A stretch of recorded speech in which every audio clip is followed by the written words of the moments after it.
and that it would be shared in this way that cost him financially, like his insurance went up. And he said, I'm a safe driver. I've never been in an accident.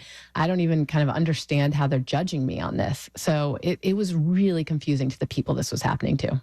And how much were their rates actually going up? Like, give me an example. So one Cadillac driver I talked to in Palm Beach, Florida, said that he actually got denied by 7 auto insurance companies. And he wound up paying double what he was paying before for his auto insurance.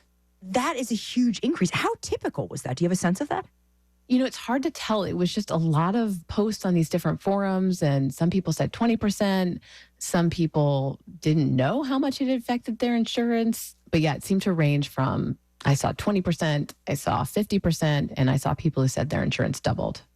And what was the scope here in terms of companies? I mean, was this just GM? So I was only seeing people really explicitly complaining about GM cars. I'd had this experience of my insurance went up. I went to LexisNexis. I found my details. But then when I started looking into this, I saw that actually a lot of different automakers are starting to do a form of this. And some of the automakers said, you know, this is about safety. We're trying to help people be better drivers. Often they have like a driver score or driver feedback or a road score in their app. And sometimes it's the data broker that's actually giving you the score in the app, not your automaker. Okay, so they say it's for safety. Does that explanation hold water? So a version of this has been going on for a long time. There's something called usage-based insurance, where you with your insurance company say, okay, I'll put a dongle in my car, or I'll put your app on my smartphone and I'll let you monitor my driving. And those programs have actually been quite successful. Like I talked to one expert and he says that when people are knowingly doing this, being observed, that the impact on safety is enormous, that, you know, these people become better drivers. But that doesn't work if you don't know that you're enrolled in this program. If you don't know that how you drive is going to impact your insurance, then you're not going to improve your driving. There's no safety benefit here. At the same time, there's this question of, what does this data even mean? What is hard braking? What is hard acceleration? How does it reflect how risky a driver you are? I was actually thinking about this a couple of days ago because I was driving home late at night and a herd of deer just suddenly sprinted across the road and I had to slam on the brakes. And I saved my car insurance company a bunch of money because I didn't hit the deer and damage my car. But I wonder, in the data, do I look like a terrible driver who was tailgating somebody and then had to slam on the brakes? I mean, back to your point earlier in the show, right? These car companies are kind of tech companies in training, right? And I imagine that they will soon learn some of the lessons that other tech companies have had to learn, which is surveilling your customers, collecting troves of data. That doesn't go unnoticed for long periods of time. I mean, it will have a response. People are not happy about this. And I've been watching those, I'm still in those online car forums, and I see people reacting to this story and they're saying, oh my God, I just checked my app and I'm signed up for this. I can't believe it. They're saying, I'm not going to buy a GM car. I'm not going to buy any of the cars that are mentioned in this article. But the thing is, there's lots of different automakers that are doing this. I talked to Senator Ed Markey about this. Senator from Massachusetts. He's been talking to car makers, asking them, what data are you collecting about people? Who are you sharing it with? And they'd sent him some very evasive answers. But he said, when I described to him what was happening with GM, he said, that sounds like a violation of the law that protects consumers against unfair and deceptive business practices.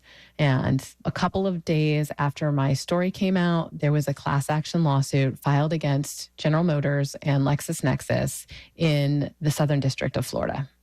So this is really a moving target in terms of, you know, in a way, a new social problem. I mean, you started digging into the privacy implications of these cars, and you found pretty quickly two very egregious examples of ways car drivers' privacy is being violated, which kind of makes me wonder, you know, what else is going on with these cars that we don't even know about yet? Right. Honestly, this is what I have been seeing in the last decade or so. I've been reporting on privacy and data collection. At first, I was writing about Facebook and Google. But now everything is internet connected. It's not just cars. So many of the products we get, your TV, your vacuum, sometimes your bed, your toothbrush, like they want to put a Wi-Fi connection on everything.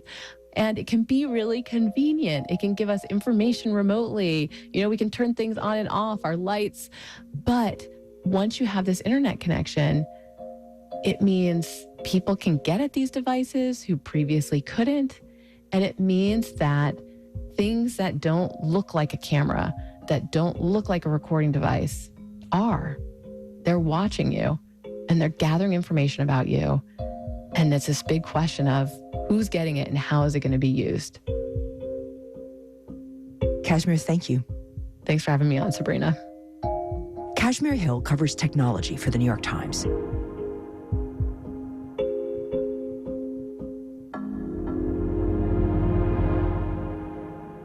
The Daily is supported by Bitwarden. Bitwarden helps enterprises and individuals securely manage passwords from websites to app logins. More at bitwarden.com.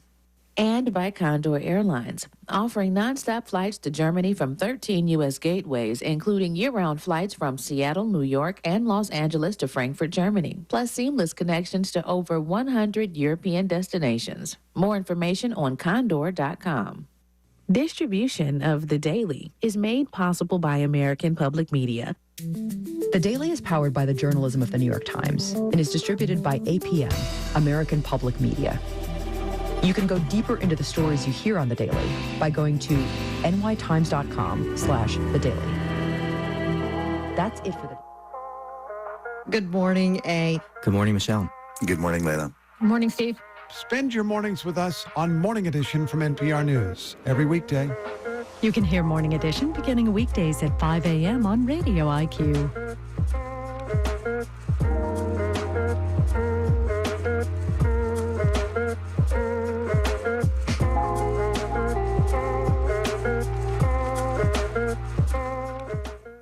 Radio IQ is broadcasting in digital on WVTF Roanoke, WRIQ Charles City Richmond, WURV Richmond, WVTU Charlottesville, WVTW Charlottesville, WVTR Marion, WISC FM Wise, WQIQ Spotsylvania, WIQR Lexington, WEHC Emory, and in Richmond on 92.5 and Fredericksburg on 94.9. Radio IQ, a service of Virginia Tech. Duke University plans to close its herbarium, a centuries-old collection of 825,000 dried plants. Every herbarium is unique. So it's not like we have a row of books that Harvard has and we're identical. What Harvard has is completely different from what we have, is completely different from UNC.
The 7 o'clock session of Roanoke City Council for March 18th, 2024 is hereby called to order.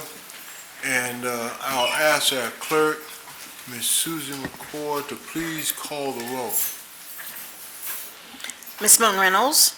Here. Ms. Sanchez Jones? Here.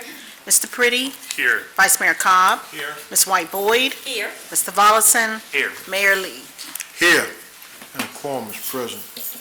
Tonight, we will have an invocation by Bishop Jamal Jackson, who was the pastor of the Refreshing Church. And I thought I saw, oh, there he is, okay. And after Bishop Jackson comes, I will lead you in the Pledge of Allegiance. All right, please stand if you would.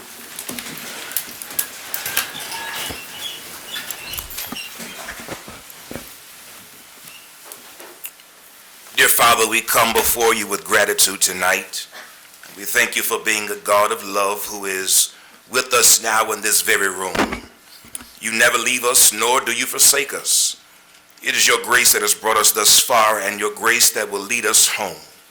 We thank you for making each of us in this room, every person we meet, every citizen of this city, and every city in your image, with dignity and infinite worth. We thank you for the calling you have given every one of us to be good stewards of your creation and to love our neighbors as ourselves. I thank you tonight for these your servants, our mayor, city council members, our city manager and city staff members. Give thanks for the way of service they have chosen to take up on behalf of us all here. We've come to this room tonight as complex human beings, carrying burdens, carrying joy and hope, trusting that you can alone hold us together in your love and peace. Help us, Lord, to trust you more than our fears, our wounds, and even our accomplishments. May we learn from your everlasting arms tonight. And so we pray that you'll be glorified tonight through the decisions of this city council. We pray that we have eyes, that you have eyes to see how our lives are all connected and how our common good is upheld when we listen and respond to those most vulnerable among us. We pray that your kingdom would come in Roanoke as it is in heaven, through your power working in each of us and these your servants. May your truth be revealed. May your light shine brighter, and may the voices of those most silenced be heard aloud and clear.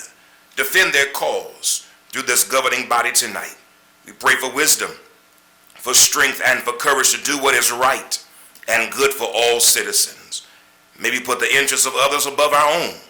And may we act with love for the common good. May we be good neighbors, recognizing your image in every person we see here tonight.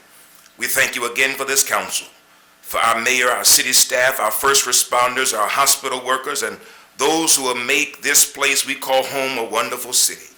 It is in the name of Christ alone that we do pray, and sets us free from all of our fears. Amen. Amen. I pledge allegiance to the flag of the United States of America and to the republic for which it stands, one nation, under God, indivisible, with liberty and justice for all.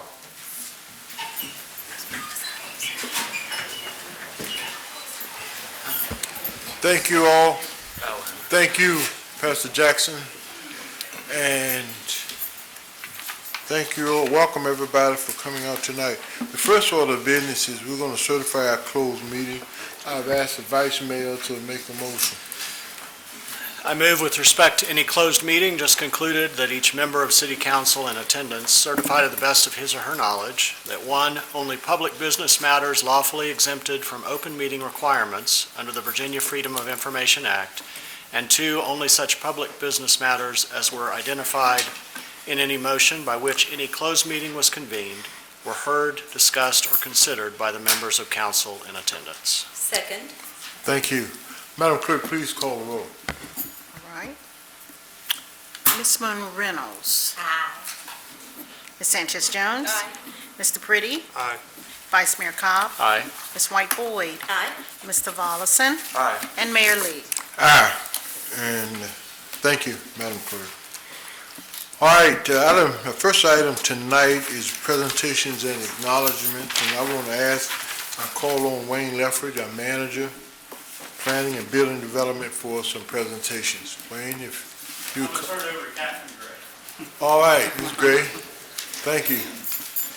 Good evening, Mayor Lee and members of council. I am Catherine Gray, and I'm principal planner for the city of Roanoke. So tonight we are here to celebrate the successful completion of the accessory dwelling unit, or ADU, design competition. The accessory dwelling unit design competition is a collaborative effort between the City of Roanoke and AIA Blue Ridge, which underscores the commitment of each to fostering livable communities that cater to the needs of all ages. By incentivizing innovative ADU designs and promoting awareness through educational events, this initiative aimed to create positive and lasting change within our city. This initiative was made possible by the generous funding from AARP as part of the AARP Community Challenge Grant Program that you approved back in June. It is part of AARP's Nationwide Livable Communities Initiative, which supports the efforts of cities, towns, neighborhoods, and rural areas to become great places for people of all ages to live. We are fortunate in the City of Roanoke to have a group of civic-minded architects within AIA Blue Ridge willing to use their expertise in design and community transformation to create and lead an accessory dwelling unit competition for the City of Roanoke. We are also fortunate to have community members that gave of their time for the successful completion of this project. And I would like to ask everyone here tonight involved in this project, which are just some of the people who were involved in this, to stand and be recognized. Thank you.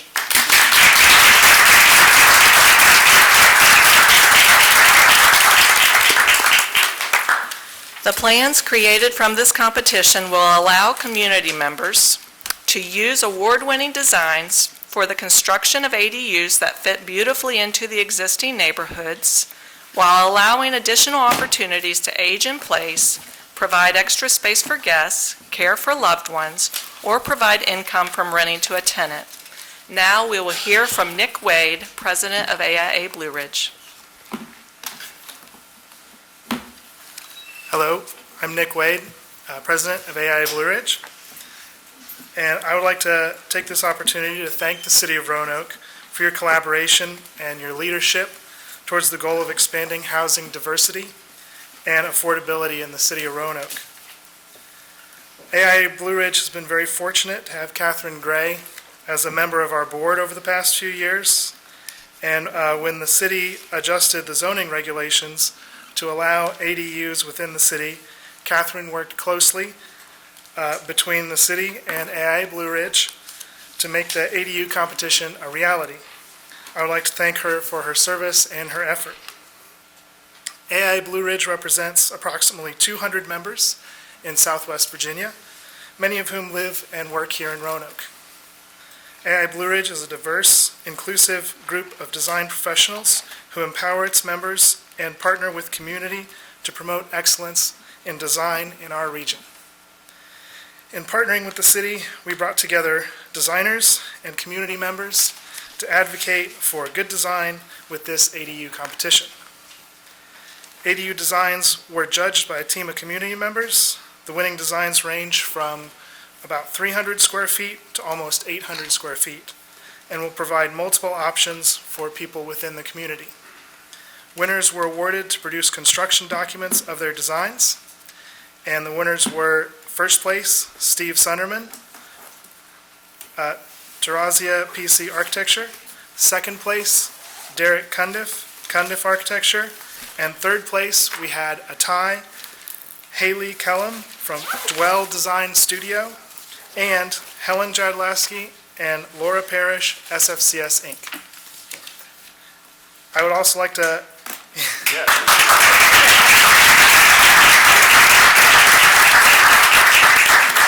I would like to thank all the participants and congratulate the winners.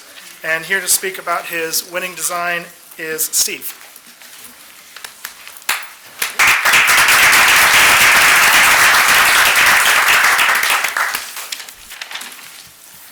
Good evening, Mayor Lee, City Council, staff, and Roanoke citizens. Thank you so much for this exciting opportunity to create affordable housing options for this and future generations of Roanoke citizens. Special thanks to the city staff and AIA Blue Ridge for managing this design competition, and AARP's funding grant, to my wife Debbie for telling me about it.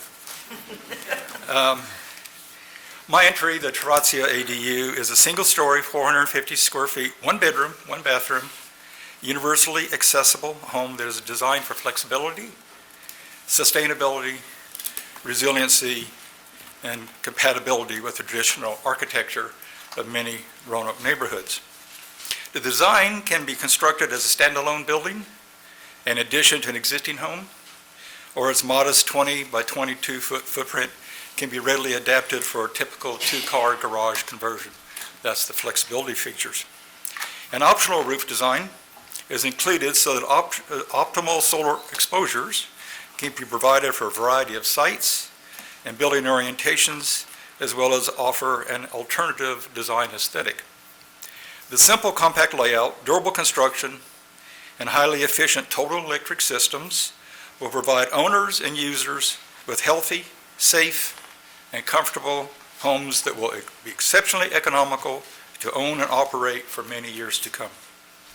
In summary, I am honored to offer Roanoke citizens this high-performance ADU to save money, improve people's lives, and ensure a sustainable future. Thank you.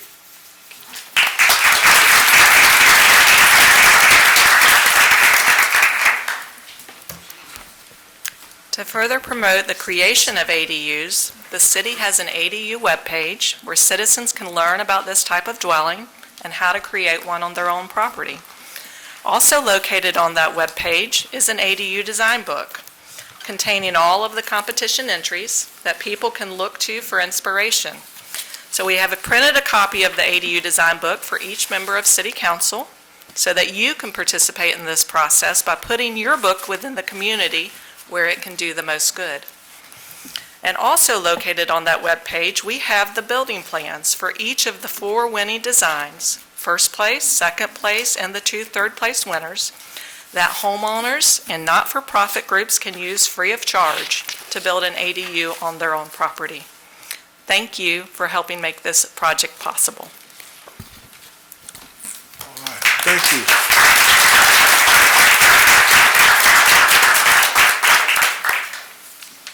Thank you very much, Catherine and Nick and Steve. Thank you for your presentation tonight. And we I know I speak for myself and the majority of the council, we're so pleased with the planning and building development program and what you're doing and for this presentation. So I appreciate all that you are doing. Thank you so much. All right. Let's give them another hand. Let's give them one more hand.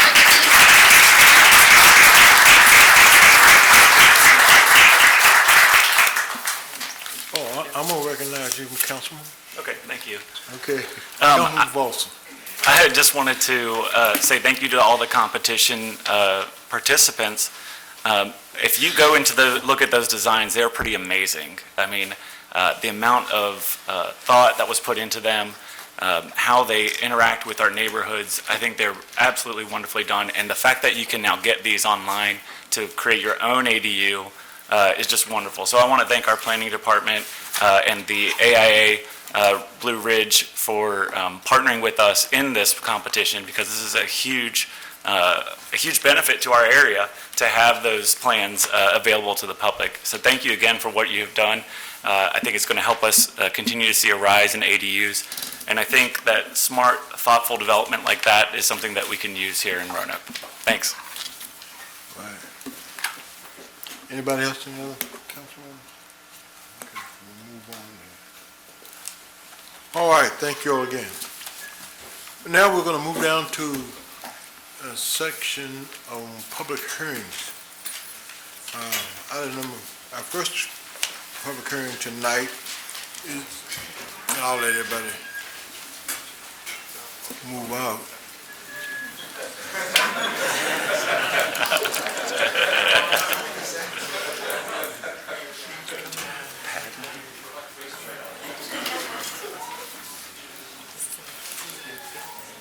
I know.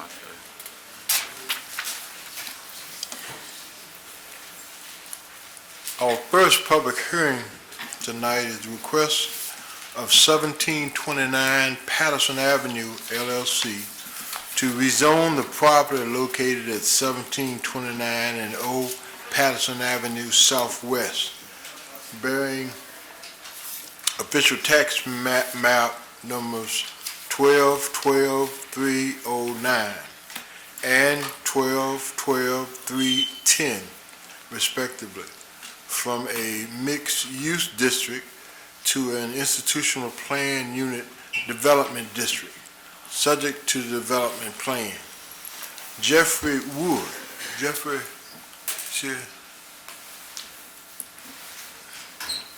Jeffrey Wood is the agent spokesperson.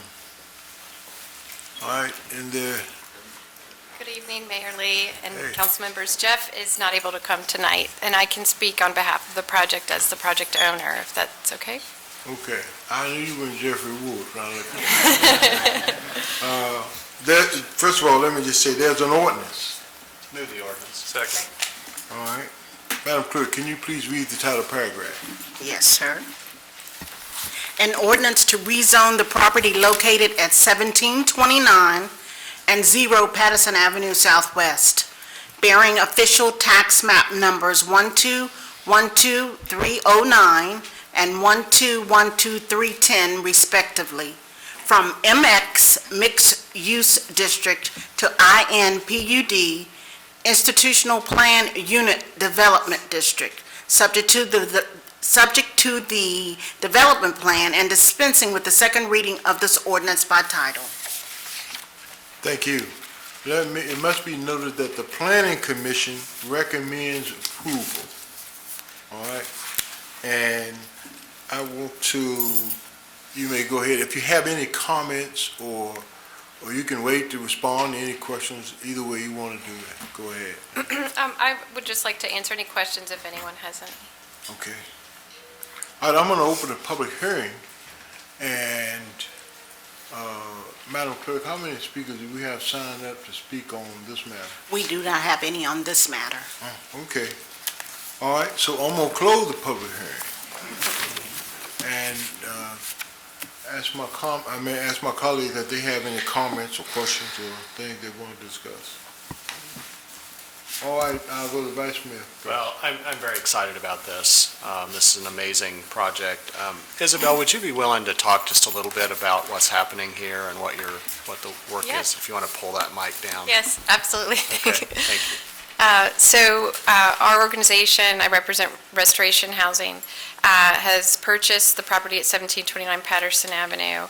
We are part of a partnership with several other area organizations to basically resurrect the services that were previously provided with Bethany Hall. And for those that are not familiar with Bethany Hall, it was a residential treatment facility that treated pregnant and postpartum women and their newborn infants. That was around for, I think, over 50 years and closed in 2022. And out of a strong sense of urgency from the high-risk OBGYN department at Carillion, they wanted to bring back those services. And we were very excited to be a part of that partnership to be a dependable, safe, and affordable landlord. They did not want to own their own facility. And a new nonprofit is being formed to actually run the programs and services, and our organization will be the landlord. Thank you. That's all. I was just going to make a brief comment that I watched the Planning Commission hearing. There were some speakers who showed up then. Everyone who came was in support, and this would be a wonderful thing for the community, so thank you. Thanks. Mr. Mayor, I did have. Yes, sir. Thank you. Well, Thank you. I just had a couple of questions. I was looking at the report, and I know it says that there is another halfway house in the next block. What type of halfway house is that? I know that there's another in-pud across the street, but I'm not sure if it's a Is it halfway the house. 1800 block? It's not a halfway house. Okay. Is it a group home, or is it a? It's a group home. Okay, and what type of group home is that? It's a recovery and treatment facility, I think. I believe. Yeah, Anderson Associates Treatment runs runs it. Okay, and the other one thing I was curious about is the mother and the child. How long do they get to stay at this facility? So they can stay up to 6 months postpartum. I think it all depends on when they arrive. Most women arrive pregnant to the program, and some could arrive as early as 3 months pregnant, some much later, but up to 6 months postpartum. Yeah. Are any services offered for them as they prepare to leave, Oh, to go back absolutely. into the, I guess, back into the world, so to Yes. speak? There are many wraparound services. We're planning to, several of our partners include Anderson Treatment, providing the treatment and recovery programs, Carillion providing the medical director position, and the services, I guess, for reentry, in a sense, back into to society. Are, extensive social services and group therapy, peer recovery therapy, and one of my personal passions is to find permanent supportive housing as well. I'm glad to hear that social services is involved because I guess because of the treatment that they're going through. I used to be CASA, and I had a client who was going through a treatment and trying to get her child back. And she was really having some struggles with that, and in turn ended up pregnant again while she was out and still trying to deal with her drug abuse. So that's why I was asking. Oh, I think what one is of put in the, I mean, place. I'm not on the treatment side of the programmatic work, but one of the things I've learned in this partnership is just how much this program works to prevent separation into the foster care system. Women that enter this program sometimes are court ordered, sometimes they're just referred by their doctors, but in many cases, entering that program keeps them, in most cases, with their infant after the infant is born. If they were not to do the program, they would typically be sent into the foster care system. Okay, thank you. Yeah, so it's, I think, a wonderful way to try to keep families together. Yes, understand. Thank you. All right, let me just say this, Isabella, that Bethany Hall was a refuge for a lot of people in this community over the years. In my earlier job, I had an opportunity to work with them in many ways, so that's a good thing. All right, if no further comments, then I'm going to ask the clerk, please call the roll. All right. Ms. Moon Reynolds? Aye. Ms. Sanchez Jones? Aye. Mr. Pretty? Aye. Vice Mayor Cobb? Aye. Ms. White Boyd? Aye. Mr. Volleson? Aye. And Mayor Lee? Aye. Thank you. Thank you. All right.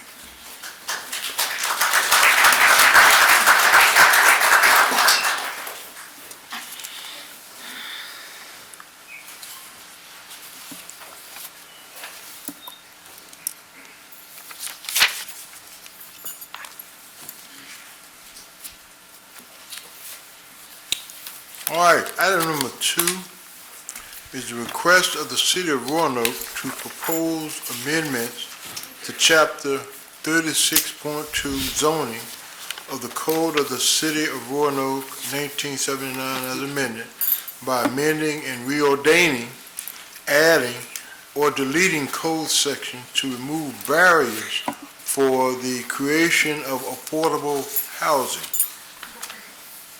to make the zoning code consistent with state code, to create an additional zoning district, UC, which is the urban center, and to make changes to the use tables for residential, multiple purpose, industrial and planned unit development districts.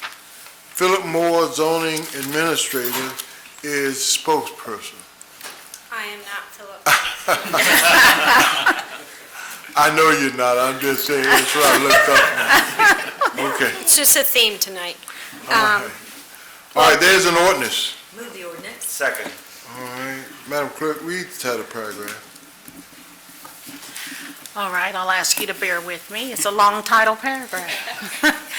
An ordinance amending and reordaining Section 36.2-100, title, Section 36.2-105, Rules of Interpretation and Construction, Section 36.2-201, Establishment of Districts, Section 36.2-205, Dimensional Regulations, Section 36.2-300, Purpose, Section 36.2-310, Purposes of the Residential Districts, Section 36.2-311, use table for residential districts. Section 36.2-312, dimensional regulations for residential districts. Section 314, purposes of multiple purpose districts. Section 36.2-315, use table for multiple purpose districts. 36.2-316, dimensional regulations for multiple purpose districts. Section 36.2-322, use table for industrial districts. Section 36.2-327, use table for planned unit development districts. Section 36.2-328, dimensional regulations for planned unit development districts. Section 36.2-332, neighborhood design overlay district, ND. Section 36.2-336, comprehensive sign overlay district. Section 36.2-402, accessory apartments. Section 36.2-405, bed and breakfast, homestay, and short-term rental establishments. Section 36.2-409.1, dwellings. Section 36.2-410, fences, walls, arbors, and trellises. Section 36.2-411, gasoline stations. I'm almost finished. Keep going. Section 36.2-419, motor vehicle repair and service establishment. Section 36.2-429, temporary uses. Section 36.2-431, townhouses and row houses. Section 36.2-551, development plans generally. Section 36.2-552, basic development plans. Section 36.2-622, exempt lighting. Section 36.2-644, overall tree canopy requirements. Section 36.2-646, facet planting, facade planting. Section 36.2-647, buffering and screening. Section 36.2-654, parking and loading area standards. Section 36.2-668, on-premises signs generally. Section 36.2-669, changeable copy signs and electronic reader board signs. Section 36.2-817, powers and duties. Appendix A, definitions of Chapter 36.2 zoning of the Code of the City of Roanoke as amended for the purposes of amending and reordaining the following code sections to update, clarify, and make city zoning ordinance easier to use for its citizens and consistent with state law and the city's comprehensive plan, and dispensing with the second reading of this ordinance by title.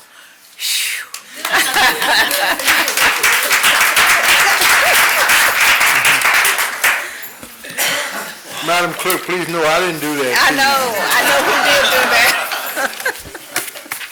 All right.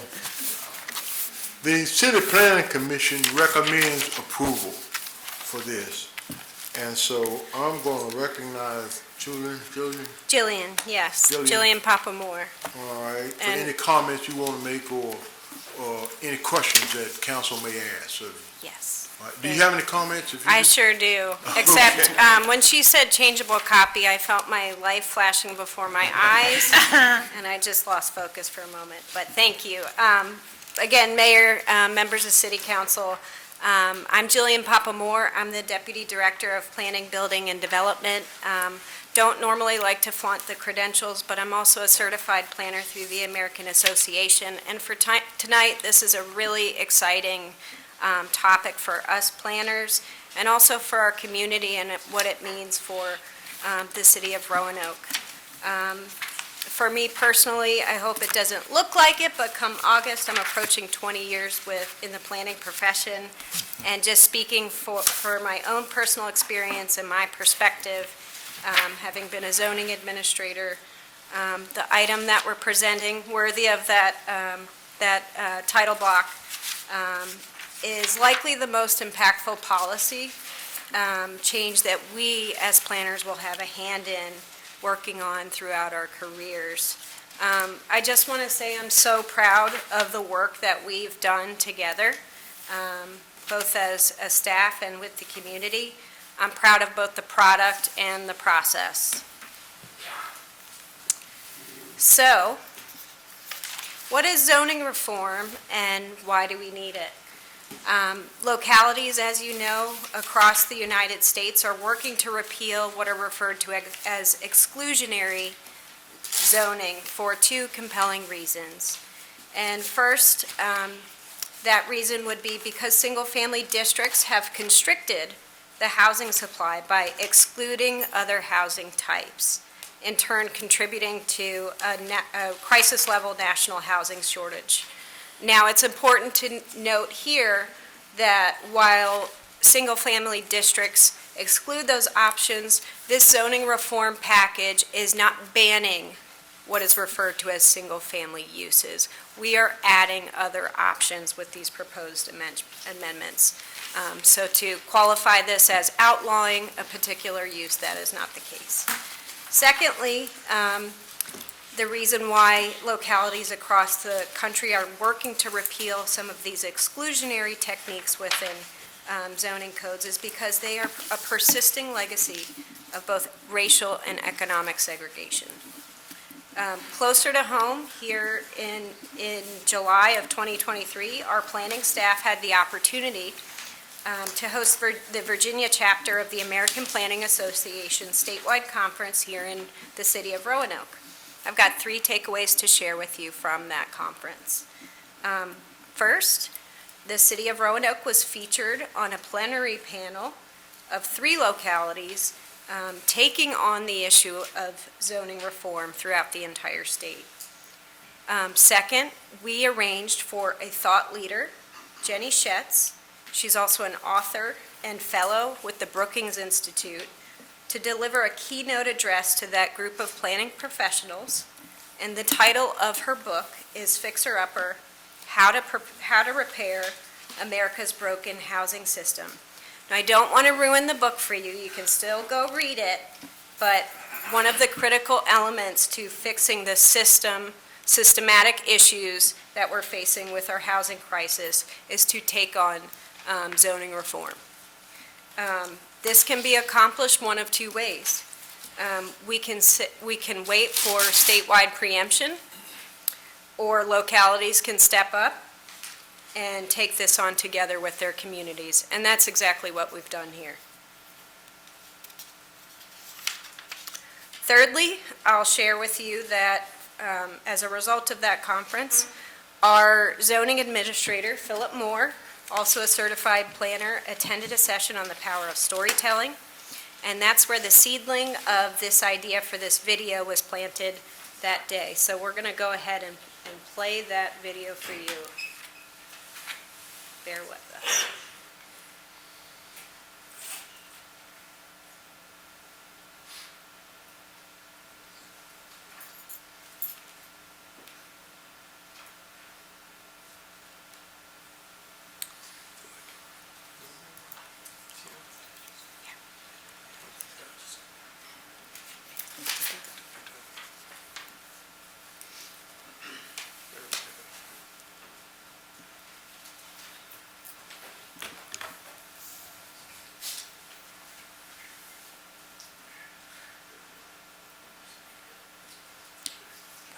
It always works when you test it out.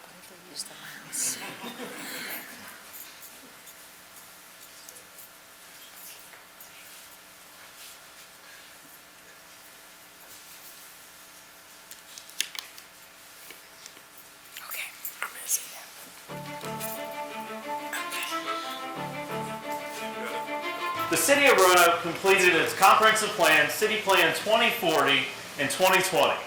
The city worked with...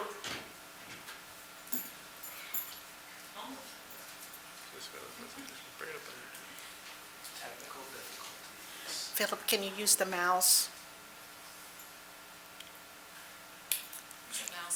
It's a mouse over there. Try to direct it with the mouse.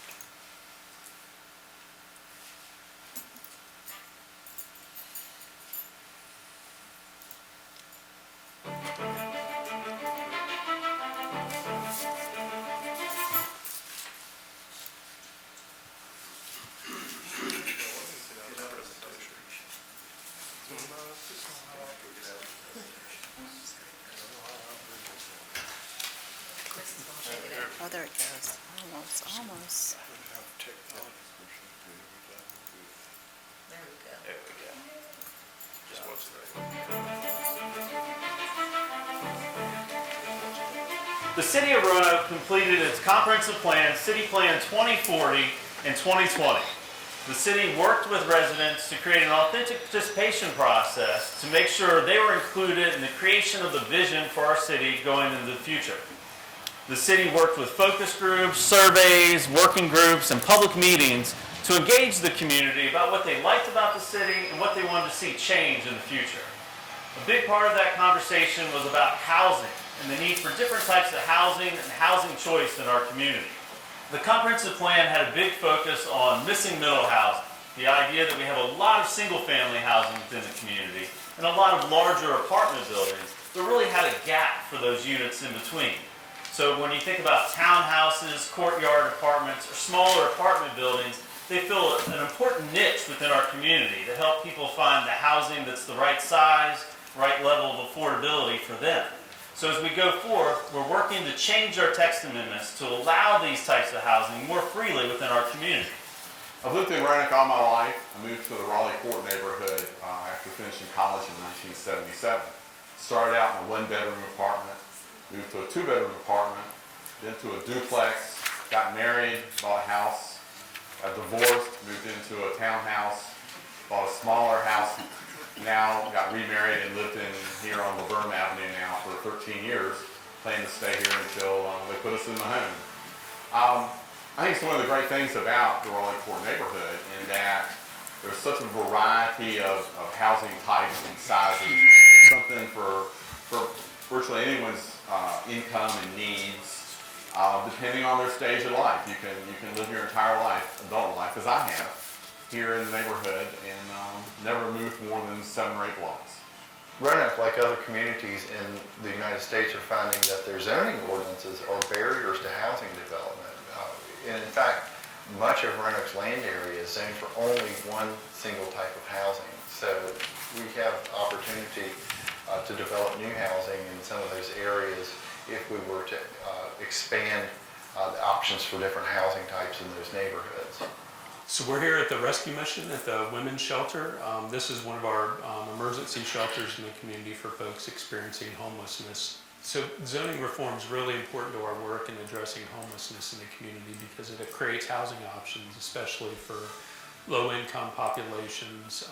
With rents increasing, with less supply, it makes it housing less affordable for those with limited income and limited resources. So the more we can increase housing supply as a community, the more it will impact our ability to effectively address homelessness. So the more units we create, the more opportunities we create in the city, the more opportunities that our low-income populations will have to really access safe, affordable, and accessible housing in the community. So when someone has what we call cost burdening and is spending more than 30% of their income on rent, then they are very close and right on the edge and vulnerable to becoming homeless because one car repair or some unexpected bill could cause them to not be able to pay their rent or for groceries for that matter. So that's a real problem that we want to address here in the city. As far as our housing situation is concerned, it's about affordable housing. I think that we should actually look at preserving the housing that we have and do rehabilitation rather than to focus so much on new development because it is becoming almost ineffective. We can't afford it. So we need more houses, we need more apartments, and we need them to be affordable. Ultimately, looking at this, possibly it will have an impact, but possibly it won't. I'm not sure if just increasing the number of units addresses the systemic issues which really underlie a lack of access to affordable housing. So here at the city, we know that there is a deficit in affordable housing units, especially for those who are considered extremely low income. With zoning reform, we know that this can reduce barriers into affordable housing production and increase housing options for those that really need it most. One of our strategies is to try to open up more of the city's land area to different types of housing in hopes that developers will come along in the private sector and develop more housing units to relieve that shortage. So we have already been working on the front and opened up many of our commercial districts to new residential development. And now we're looking at our residential zones and the types of housing that have been traditionally restricted to single-family zoning. Planning staff is proposing amendments that will remove exclusionary zoning practices and remove regulatory barriers to creating housing opportunities throughout the city. Specifically, our proposals include simplifying the use table to remove regulating by housing type and instead list dwellings as a permitted use in all districts. The number of dwellings permitted per lot will be regulated through supplemental regulations related to specific housing types and through the dimensional regulations for the districts. The proposed code will classify specific dwelling types in order to manage form, location, and orientation of new buildings so they will be most compatible within the existing fabric of our neighborhoods. Another proposal makes changes to the dimensional regulations of residential zoning districts to allow for the more efficient development of the limited vacant land within the city. An example of the changes that are proposed include the reduction of lot area per dwelling unit requirements and the reduction of minimum lot sizes.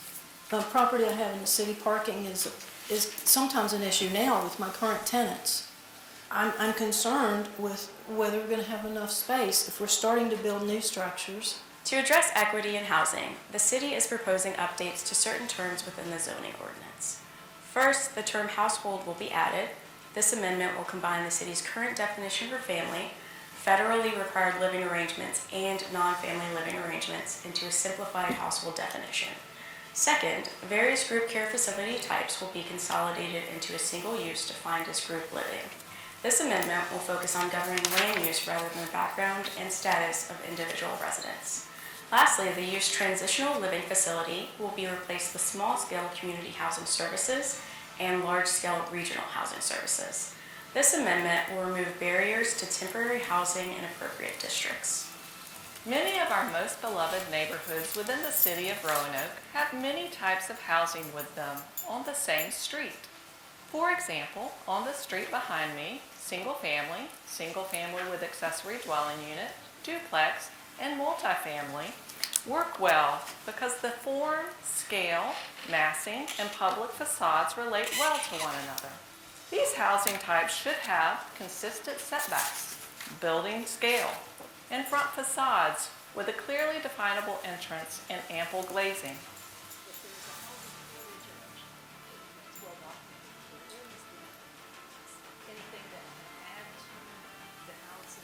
Availability without tremendously increasing the costs and without increasing the environmental impact, where you're clearing land for brand new housing. I think that could be a good idea. These changes you guys are considering implementing are such a huge help to us because, prior we were not able to it wasn't even a thought to consider an ADU, but that we could consider, a duplex on one of our lots, and that would just really help out with this crisis, the shortage. Having multiple housing types within the same neighborhood allows people to live within the same community in the form of housing that best meets their needs at each stage of life. So what I'm hoping is that by doing a change like this, it creates more housing for young people, and if the young people elect to move to Roanoke because there are more housing options for them, then that's a terrific thing for Roanoke. It's going to take some effort because so much of the city, like the part I grew up in off of Peter Street Road, is all one housing type. Where I grew up, everything was a brick ranch, 2 or 3 bedrooms. And it's going to be hard to integrate a broader variety of housing types into that sort of neighborhood. But I think it's really worth the effort because, again, it gives people an opportunity to anchor themselves in a particular part of town. They can grow up through the various stages of life in the place they grew up in, where their brothers and sisters and their mother and father live. And I think there's really something important about that, to have more opportunities for Roanoke City to offer that type of spaces for its residents.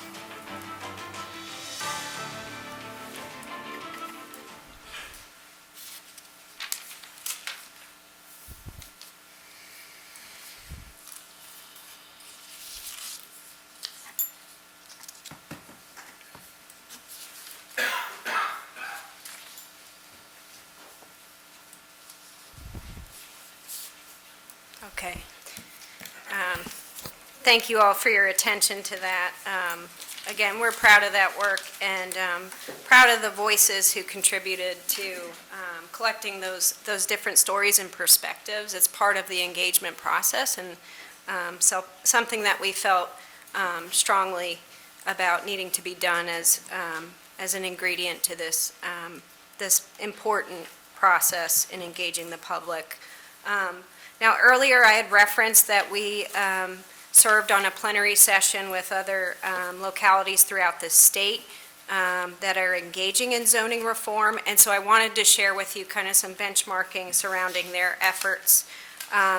In recent months, our counterparts in Arlington County, City of Alexandria, and City of Charlottesville have adopted reform packages to eliminate their exclusionary zoning. Housing Forward Virginia is tracking the progress of each of these localities' efforts on zoning reform. The City of Richmond is also mentioned on this list. The City of Roanoke is listed on that particular tracking list as well.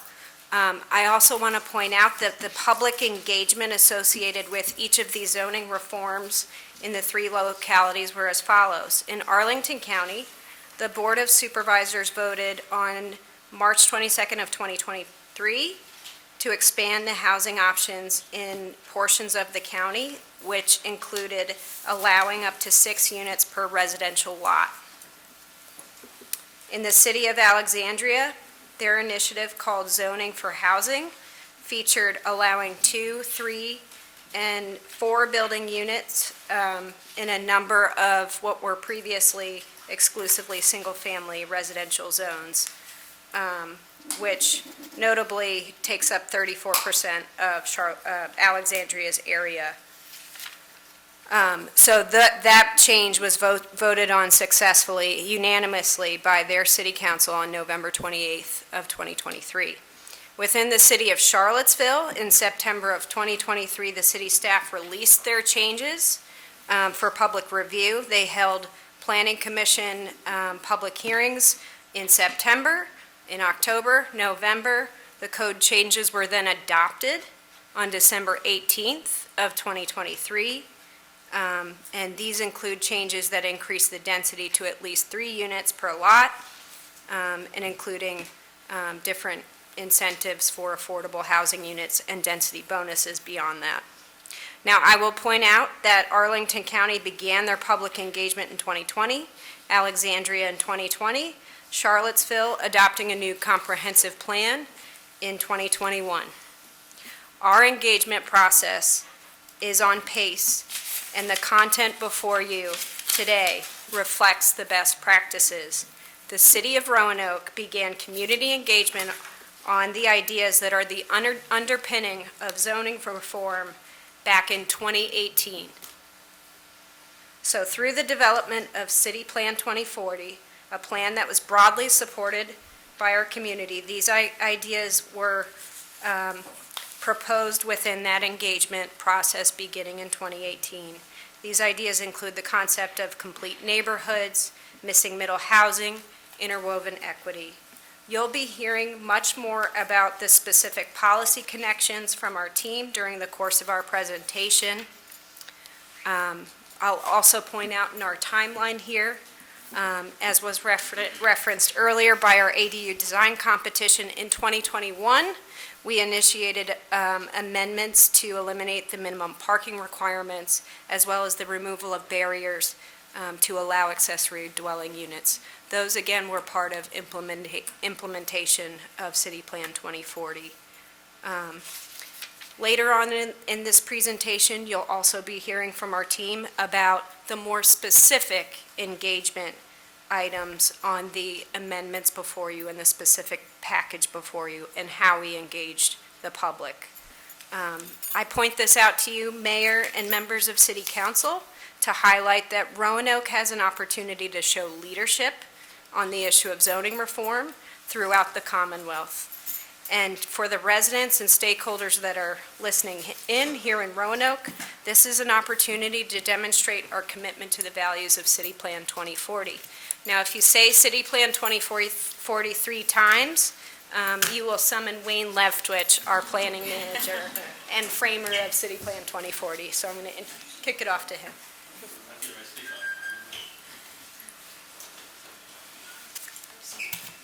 Good evening, everyone. Wayne Leftwich, Planning Manager, also a certified planner. As Jillian pointed out, we started talking about housing back in 2018 with the development of the comprehensive plan, and we've been focused on this issue for a while, and it has grown in importance throughout our community. I want to talk just real quickly, and I will try to be brief, about how some of the ways this zoning reform meets some of the things we called for within the City Plan 2040. We talked about reducing sprawl, how we as a city, the urban area amongst the beautiful mountains that we live in, we need to encourage infill development to save the natural beauty around us that we call home. We know that for purposes of equity, we need to remove the exclusionary zoning policies that we have within our community.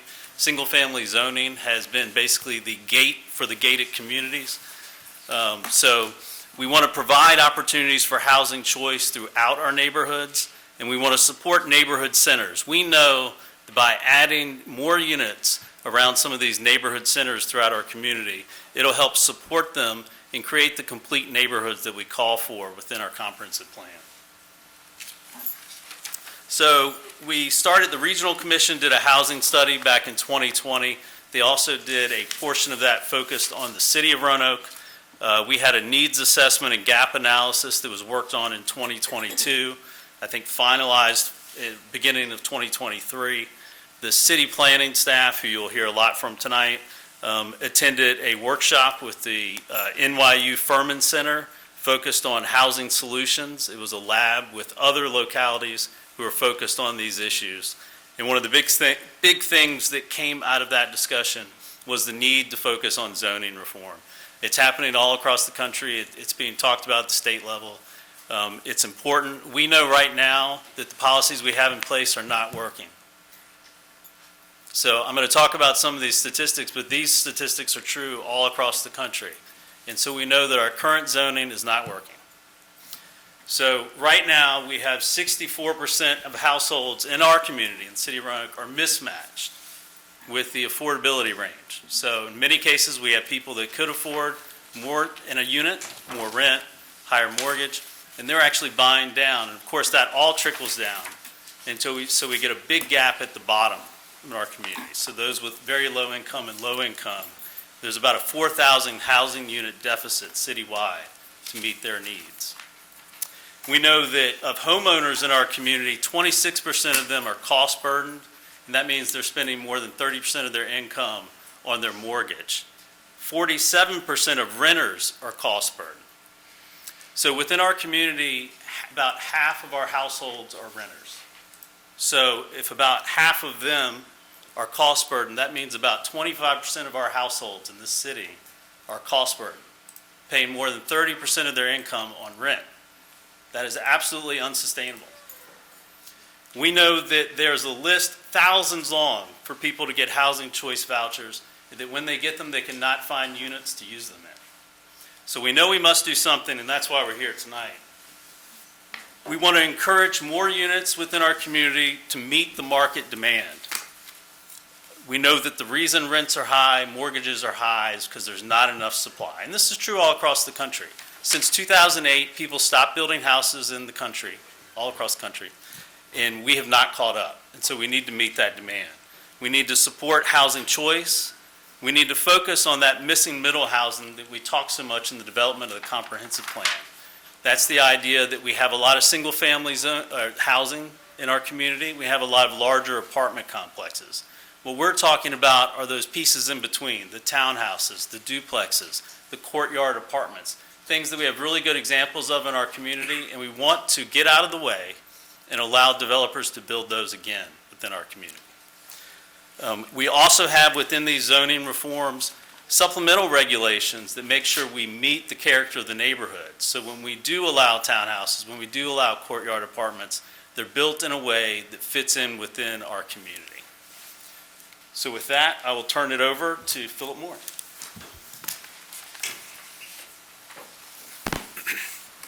Good evening. Philip Moore, zoning administrator for the city of Roanoke.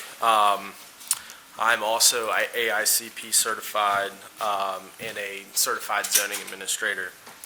I'm here to share with you some of the solutions that we've come up with in order to address the issues that you've heard about in the video, as well as the ones that Wayne was just mentioning. Our first proposal is to remove regulation by housing type and instead list dwellings as a permitted use in all districts. This change is not fundamentally different from the current code because each district already permits some form of dwelling as a land use. The proposed code relies more properly on the dimensional regulations in section 36.2-312 in order to control how many dwellings the code would permit on a given lot within each zoning district. And as you can see from this table up here, we're going to use a mixture of the minimum lot area for each dwelling unit, as well as maximum numbers of dwellings for both corner lots and interior lots to ultimately arrive at how many dwelling units would be permitted on a given lot within a specific zoning district.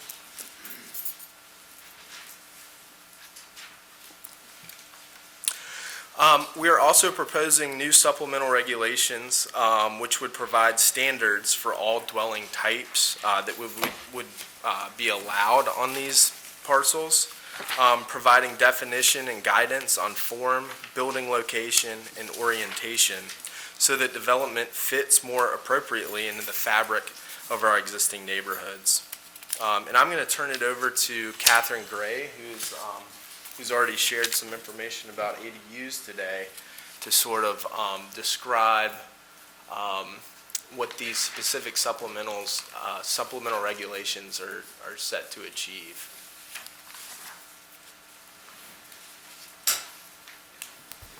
Hi, I'm Catherine, and I'm an architect and certified planner with Roanoke. And so context-sensitive design is what I want to talk to you about tonight. And context-sensitive design is something that we talked about during the making of City Plan 2040, that while people want a complete community, they want to make sure it's respectful to the community that they currently live in as well. And so that's what the sensitivity to the context is about. And so in the text amendments that you see before you are design standards that deal with the form, the scale, and the massing of the buildings within the community to make them relate to one another. And so what you see here is you see a city block within one of our neighborhoods, and you see consistent setbacks, consistent building widths, and consistent building heights. And within that, you're seeing single family, you're seeing duplexes, you're seeing single family with accessory dwelling units, you're seeing 4-unit buildings, and you're seeing 5-unit buildings, and they all relate to each other. The design standards that are built into the text amendments that are before you tonight are the kind of things that would provide this. What would not be permitted is what you see in the lower right-hand corner, something that does not relate to what's already there within the community.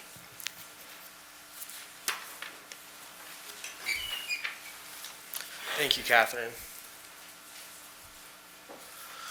The next proposal that we have is to reduce lot areas required for each dwelling unit. Amendments coordinate permitted housing types and maximum number of units for interior and corner lots to determine the maximum number of dwellings that may be established on a given lot. This regulation works hand in hand with a new regulation that provides an absolute limit on the number of dwellings allowed on a lot regardless of its size. This approach will ensure that the number of dwellings is within the norm found in traditional neighborhoods that are zoned R12, R7, R5, R3, and RM1. The resulting minimum lot area for each dwelling unit ranges from 1,000 square feet to 2,500 square feet. The lot area for RA and RMF will remain unchanged. Additionally, a new regulation establishes an absolute maximum number of dwelling units for corner lots and for interior lots regardless of their size. In general, corner lots can accommodate more dwelling units than interior lots. Various housing types may or may not be permitted based on the number of dwellings permitted. I'm going to hand it over to Brittany Gardner now. She's the Deputy Zoning Administrator for the City of Roanoke, who's also AICP certified and Certified Zoning Administrator.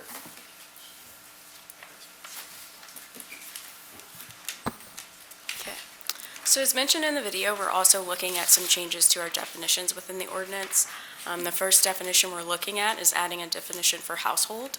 This would include our current definition for family, which already has some federally required definitions for households up to 8 individuals. We would be expanding that to include any non-family living arrangements up to 8 individuals.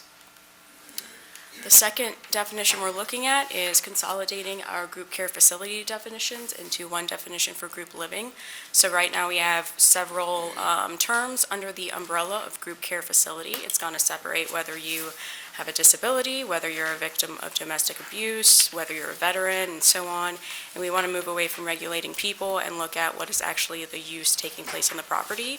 Those are all group living arrangements, so we will just have one definition for group living. It will be permitted by special exception, so it will still go through that process in RM1 and RM2, and then permitted in RMF. And then the third definition would be our transitional living facility definition. That is, under that definition is where we have our homeless housing services. So we would be looking at having 2 definitions instead of just one now. So we would have community housing services, which is for group individuals up to a quantity of 12, and then anything above that would be considered regional housing services. So community housing services would be permitted in most of our multi-purpose districts. The regional housing services would require a special exception in the input district. So we would want to move away from having a concentrated model and actually have a dispersed and dignified model for our emergency housing services. We also have some other proposals in the package outside of just that, the housing proposals. So we are looking at limiting land conceptive uses within certain zoning districts, within our commercial districts. We are looking at changing permitting certain commercial uses within our planned unit development districts.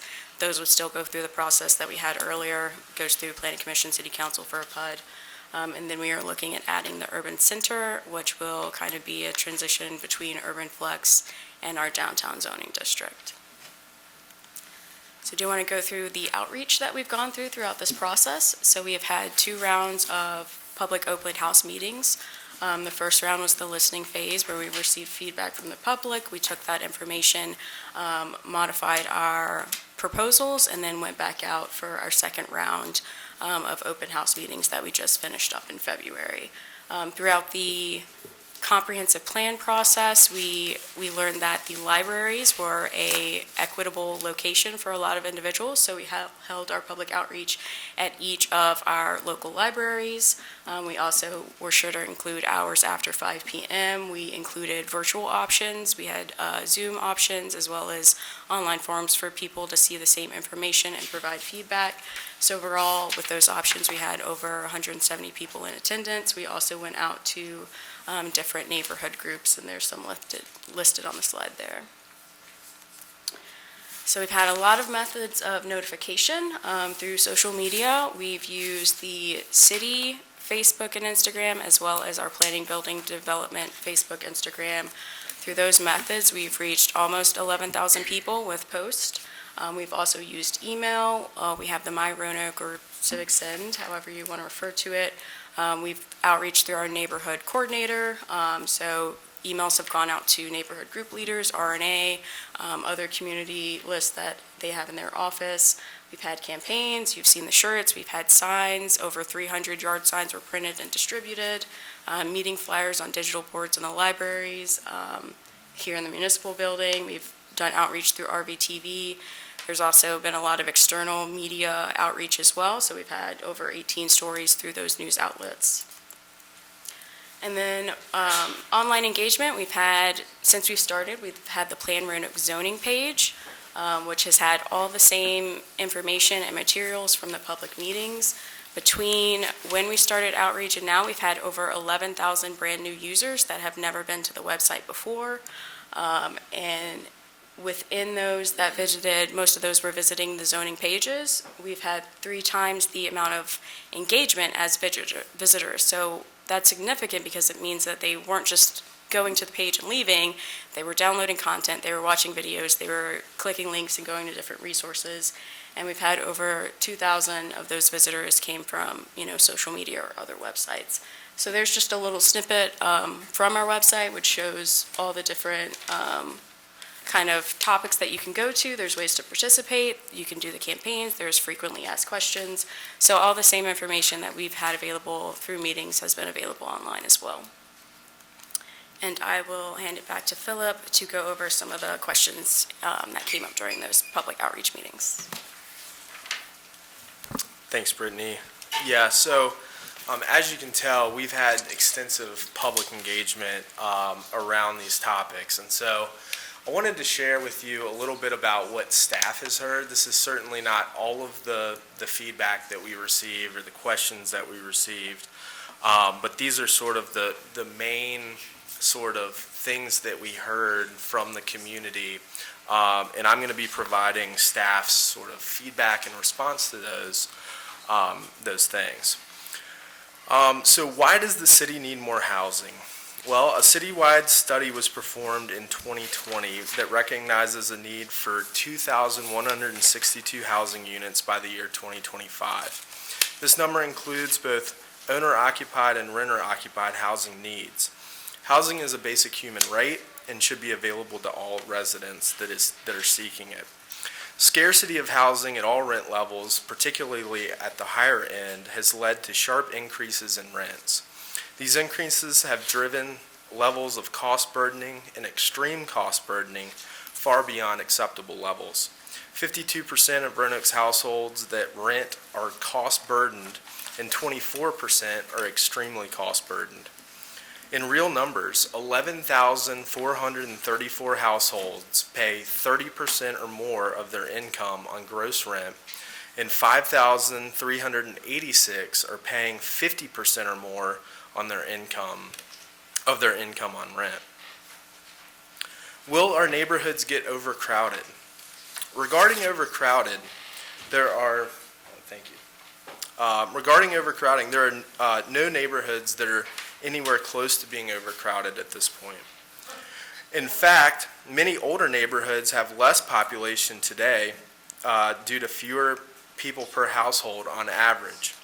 Staff will monitor the number and characteristics of new units facilitated by the changes in zoning regulations and report to the Planning Commission and City Council at the end of the first year to assess the effects on housing development. We heard a tremendous amount about parking. The city eliminated mandates for minimum parking as a way to facilitate housing development. On-street parking is an accessible and shared resource for residents and visitors alike. Individuals that would like to designate personal parking space can create a driveway through the city's permitting process. Many older neighborhoods with residents that heavily utilize on-street parking also have access to their property via alleyways. The zoning code permits gravel parking off of these alleyways, which is a lower cost option to create off-street parking. Additionally, The proposed text amendments consider available street frontage when considering the number of dwellings permitted on a parcel. More units are going to be permitted on corner lots as they have more street frontage to accommodate on-street parking.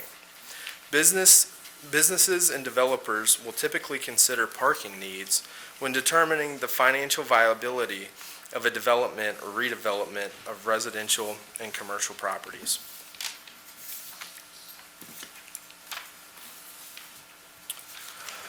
We also heard concerns about slumlords and subpar conversions. How can we ensure that these new units are created in a safe way? The quality and safety of conversions is a valid concern with or without these zoning reform proposals. Any new development or redevelopment of existing structures are required to go through a permitting process. As part of this permitting process, structures will be inspected for compliance with building and zoning code. Structures are not permitted to be occupied unless compliance with these codes is met. The city has a robust codes compliance program that addresses illegal operations and inspects rental units within the rental inspection district. Owners that convert illegally are subject to enforcement action.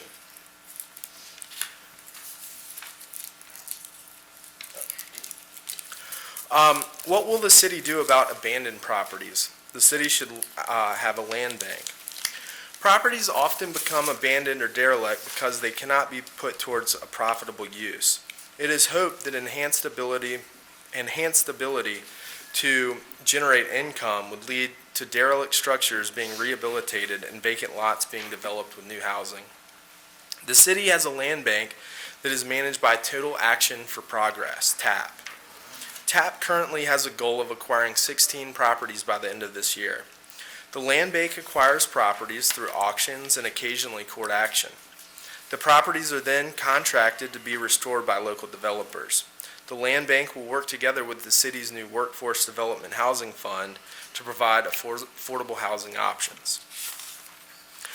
How will all of these things that we're proposing to do address affordable housing?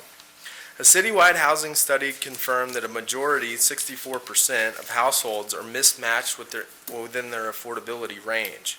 This means that higher earning households are occupying lower cost units that would otherwise be affordable for lower earning households. By increasing the full range of housing options, individuals can start to obtain housing that is affordable to their income level. Additionally, the proposed amendment allows for accessory dwelling options that by nature of their location would rent, their size and their location would rent for a lower rate.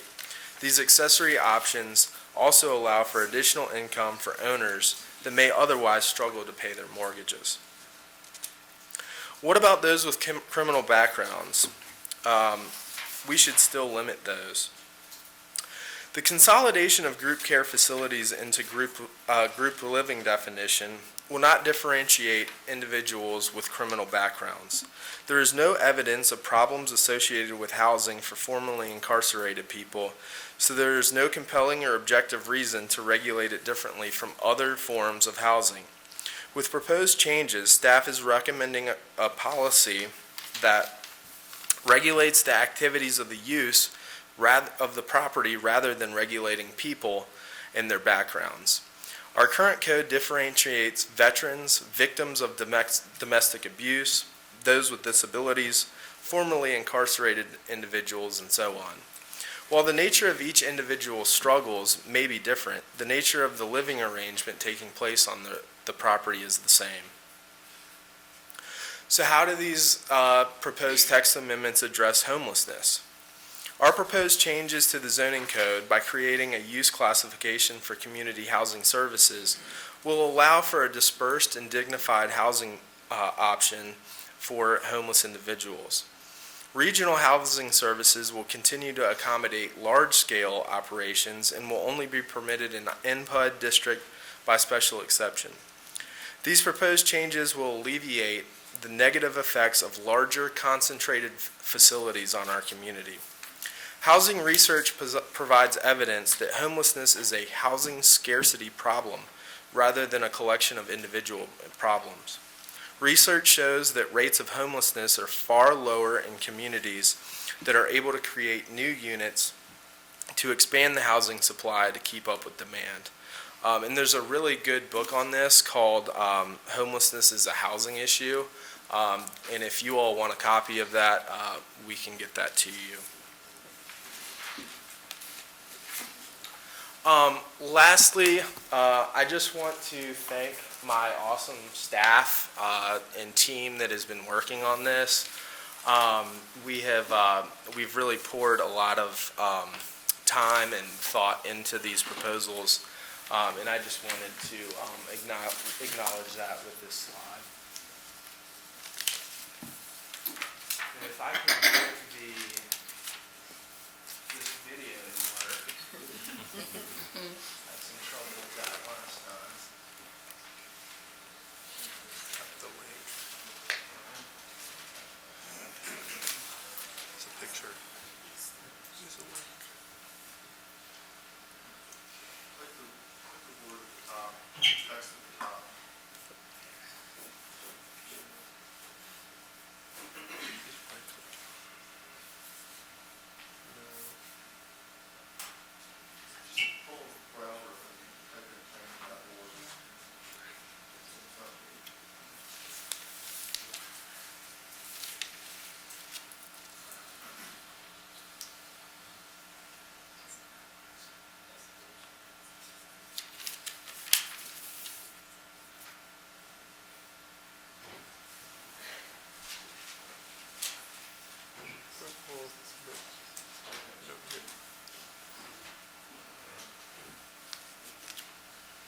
One of the things I love most about APA now is the work that we are doing around zoning reform, because it has a huge impact on the work that I've done professionally for the last 20 years. And I think looking at how zoning is an impediment in creating barriers to creating the communities that we are all advocating for. I mean, the history of zoning, we talk about explicitly on how it started, but I do think zoning is important still, but how do we reform it to really do the things that we need it to do, which is create safe spaces and, on a housing sector, provide a wide variety of housing options for everyone. And there are still communities out there that I've worked in over the years that have huge minimum lot size requirements, which we know is an impediment to housing choices. And I think we're at a point now where it's very clear we're underproduced throughout this country, but we have to have housing options for all, and that could look different in every community. So I think the important part of zoning reform, that it has to be different for each community, but we have to think about how do we increase options for everyone to create the type of housing that makes sense for them.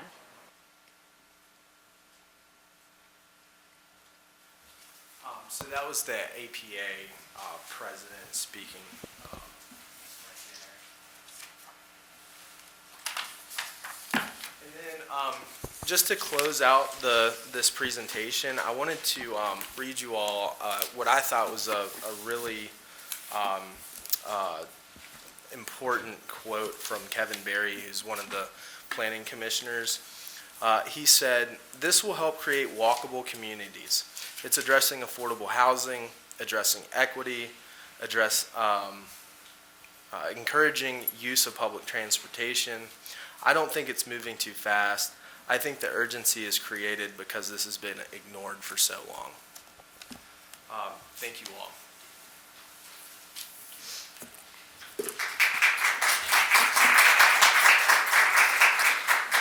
Okay, thank you all for that presentation.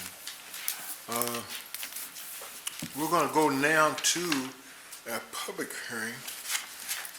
If you're ready, Julia.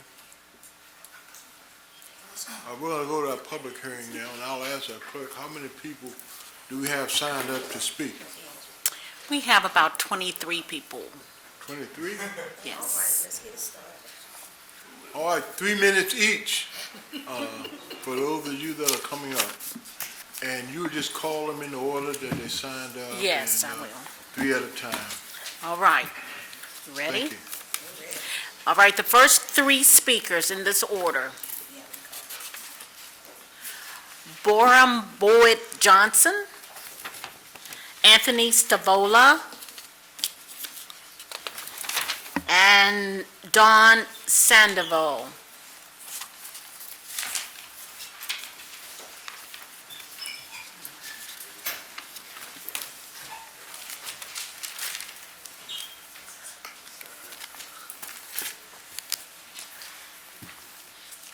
Good evening. I would like to applaud the clerk for reading out all of that, because after all, that's what appeared in the paper, as far as all the changes are concerned. My comments today have nothing to do with the housing issue at all. It is item number 12, section 36.2-322 of the table for industrial districts. It is proposed that used car lots be deleted from that industrial matrix, and that they would have to, permitted by right, that is being deleted. You could still apply for it. But I feel like that this is, doesn't really have anything to do with housing. So if you would consider that, I would greatly appreciate it. Thank you very much.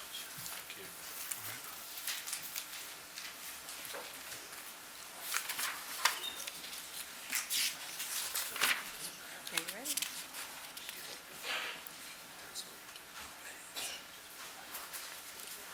Thank you, members of council. I've listened to the... Is this better? Okay. I've listened to the presentation from the planning staff twice now. Many good points in it that I would agree with, actually. But the question arises, why are we having the zoning now that we have? How did that happen? How did that come about? Planning staff seems to think that is another example of redlining and segregation. I want to assure the members of council that that is incorrect. And I know that because I was very highly involved in initial attempts back in the 90s that resulted in our current zoning regulations. And that was prompted by the fact that we were hearing from our neighbors and friends, not just in our neighborhood of Raleigh Court, but in other neighborhoods across the city from every quadrant, that homeowners were seeing changes occurring in their neighborhood that they had no control over. They were seeing houses being converted into multifamily units with no regard to the impact on density in the neighborhood, on what it was doing for parking in narrow streets with limited frontage, and maintenance, absentee landlords, and other concerns. And because of that, myself and people from all neighborhoods of other neighborhoods of this city in all quadrants worked with the planning staff at that time to come up with ways to maintain a healthy balance of housing in the neighborhoods. A healthy balance. I'm a physician, and I know that balance is necessary for us as human beings to be healthy, and it's also important for our neighborhood and our city. What these proposals are doing is basically saying, okay, we're going to stop all that. We're going to basically say that if you have a 3,000 square foot lot, you can put 3 dwelling units on it. Oh, you need parking? Okay, throw gravel down in the backyard, pave it. That helps a lot with green space, doesn't it? There are other statistics that weren't mentioned, okay? So these statistics are things like 5,000 vacant units, okay? 5,000 vacant units. How many units are we talking about needing? We have already well over half of the housing in the city being rental. That's fine, that's okay, we probably do need more. But what is the balance? When does it become a situation where the neighborhoods become unattractive for people to put their life savings, their biggest investment, into that neighborhood, and being told you will have no say in what happens next to you, down the street, or the rest of your neighborhood? You will not have any right to have any input into that process. That's wrong. Thank you.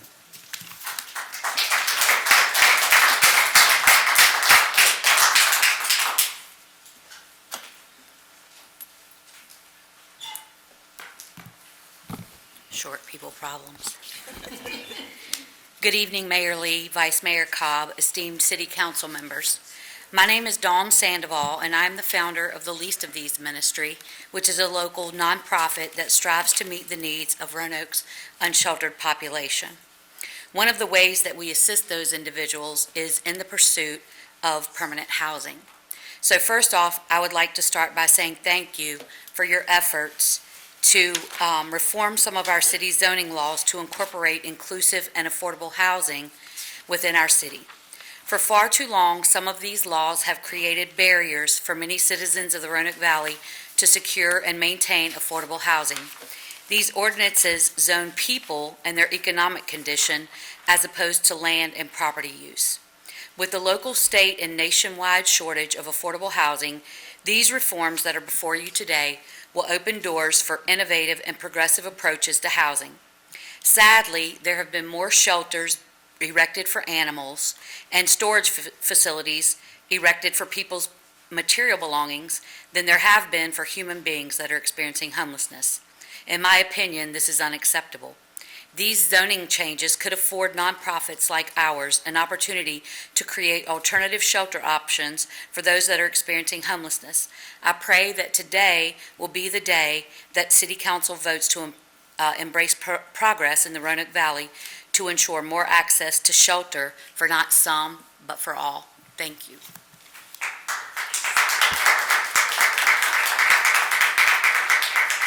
The next three speakers are David Javons, Jan Keister, and Sherman Bamford.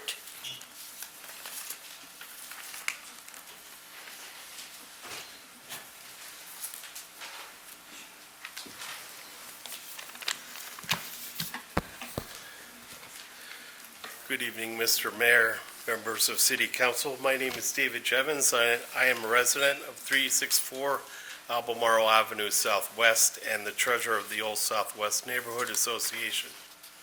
Old Southwest, Inc. has made great strides in recent years toward historic preservation and improving the public safety and environmental health of our community. We celebrate the diversity of our neighborhood, which contains a significant number of multi-unit structures, renters, and low-income residents. As an example, my block contains 9 single-family homes, 6 multifamily homes, and 2 commercial properties. Some of the slides that were presented in the video exemplifying the 2040 plan appear to contain pictures from Old Southwest. The context-sensitive design plan showed pictures of houses in Old Southwest in the permitted properties section. However, we continue to struggle with blighted properties and slumlords who evade consequence. We're concerned that the proposed regulations do not show the planning for improving collaboration across city departments and code enforcement necessary to prevent further worsening of these issues. The Old Southwest neighborhood has already suffered from a lack of consistency and communication within the city regarding code enforcement. Without revision to the existing proposed plan that addresses these issues, we expect this problem to continue and potentially intensify. While the city has conducted community presentations of the proposed changes, these efforts have fallen short of genuine consultation. I don't recall the Planning Commission members coming to a monthly meeting of Old Southwest to discuss the plan. Without the possibility of incorporating resident feedback in the proposal, dialogue between the city and impacted communities regarding the updated guidelines is merely performative. A meaningful partnership between the city and neighborhoods must be formed for effective change to occur. Due to this lack of meaningful collaboration with our community and insufficient planning for code enforcement and cooperation between city departments, Old Southwest is not in support of moving forward with the existing plan. Thank you for hearing Old Southwest's opinion regarding the proposed zoning plan.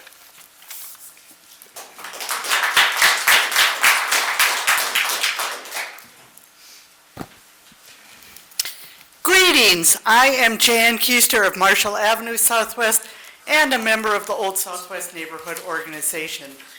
Old Southwest is a diverse neighborhood recognized nationally for its historic support of the LGBTQ community and its open arms to people of all races, religions, and income levels. It is densely populated with 86.1% renters.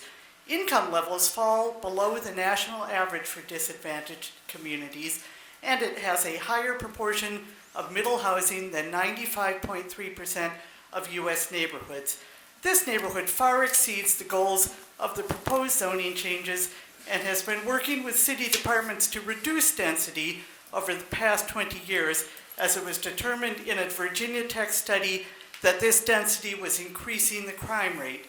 I was there, a low-income resident facing street crime every day. I worked hard with my neighbors, police, and city departments to improve neighborhood safety. This proposal threatens to further marginalize our already vulnerable communities. Here's why. Firstly, the lack of genuine consultation with affected neighborhoods is glaring. Despite community presentations, true dialogue and incorporation of resident feedback are sorely lacking. Requests for proposal changes have met with resistance. Once the proposal was presented before the community for feedback, there was no method to incorporate citizen suggestions, as it was scheduled to go to the Planning Commission and City Council with no time for revisions. Citizens' voices risk being drowned out in a process where staff seem more focused on meeting deadlines than on truly serving the community. This is extremely troubling. Secondly, the proposed changes lack the tailored approach needed to address our neighborhood's diverse needs. As directed by the American Planning Association Equity and Zoning Policy Guide, which was the source of this zoning proposal, equity in zoning should not be a one-size-fits-all approach. We need policies sensitive to each neighborhood's unique challenges. By adding more middle housing to areas that already have a majority of low-income middle housing, we risk further segregating our marginalized populations by packing low-income people together. There are better ways to increase housing units equitably.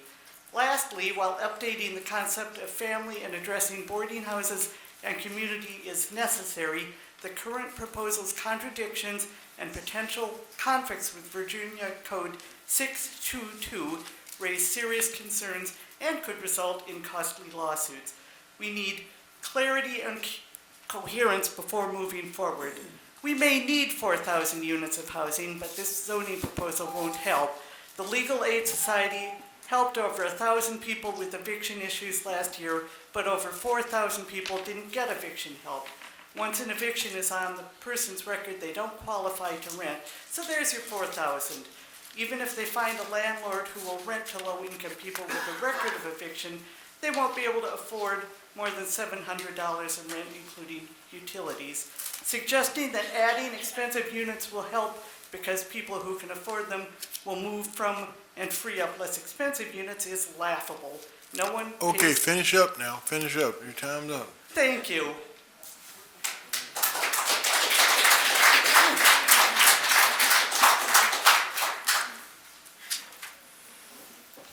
My name is Sherman Bamford. I'm a resident of Roanoke. And I don't really have a statement. I just have some questions pertaining to a section that I saw in other drafts, but I did not see in the materials that were sent out for this meeting tonight. It's section 36.2, 310A. I did not see that in the document. I saw B and C below that, but I did not see A. So I'm asking, has that been stricken from this amendment proposal? Is it unchanged?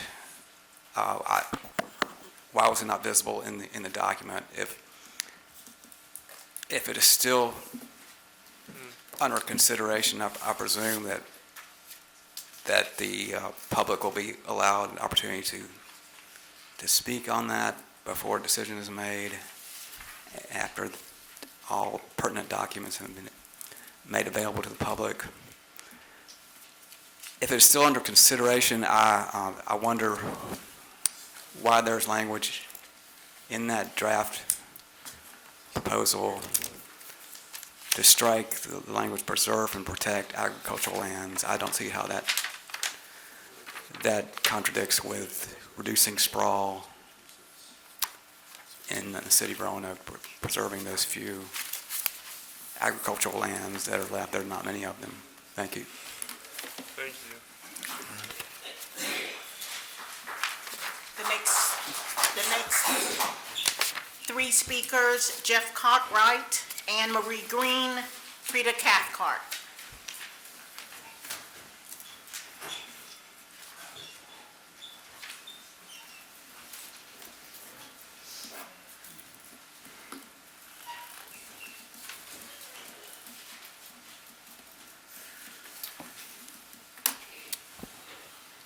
Hi there. I appreciate you giving us an opportunity to speak on this subject. I'm a resident of Roanoke City out at Medmont Circle, and we're in the midst of rezoning a vacant lot in our neighborhood, and I can see now why the two-dimensional drawing flew right by the Planning Commission. What'll happen tonight, most likely, is with a stroke of a pen, we'll have no say in what happens to the vacant property in our neighborhood. The initial application was not handled appropriately. We weren't given adequate timing by the developer or the Planning Commission. And we were given 6 days to prepare for our concerns. This blanket rezoning may work in some neighborhoods, and I hope that it does. Places that have a wide street, a market, access to the bus, a sidewalk, those would be great, and some on-street parking. Our neighborhood doesn't have any on-street parking. It's 19 feet wide. The townhouses, which now I understand why they're okay, will be somewhere to $300,000 to $500,000 townhouses. There'll be 17 built in 550 feet of street that has no sidewalks. It's only, again, 19 feet wide, and the corner lot is on Kagi Road, and I know that all of you know that there's no parking on Kagi Road. So we're going to have 13 driveways. They're going to be, roughly 10 feet wide. The buildings are only 25 feet wide. The average car is 14 feet 7 inches long, so they won't fit between the driveways. There are 4 units without garages, and those are the ones up on the corner. And there's a stop sign at Kagi Road.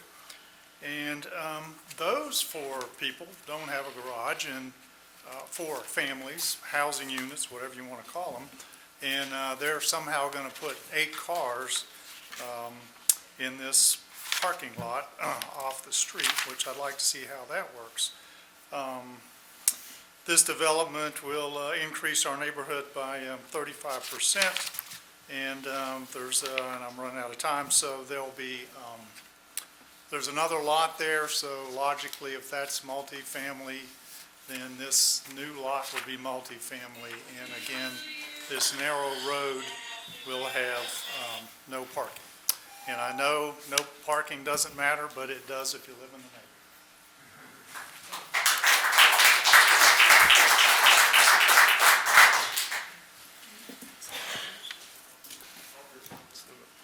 Mr. Mayor and members of City Council, my name is Anne Marie Green. I'm president of the Council of Community Services and a member of the Blue Ridge Interagency Council on Homelessness, or BRIC, and that is who I'm representing this evening.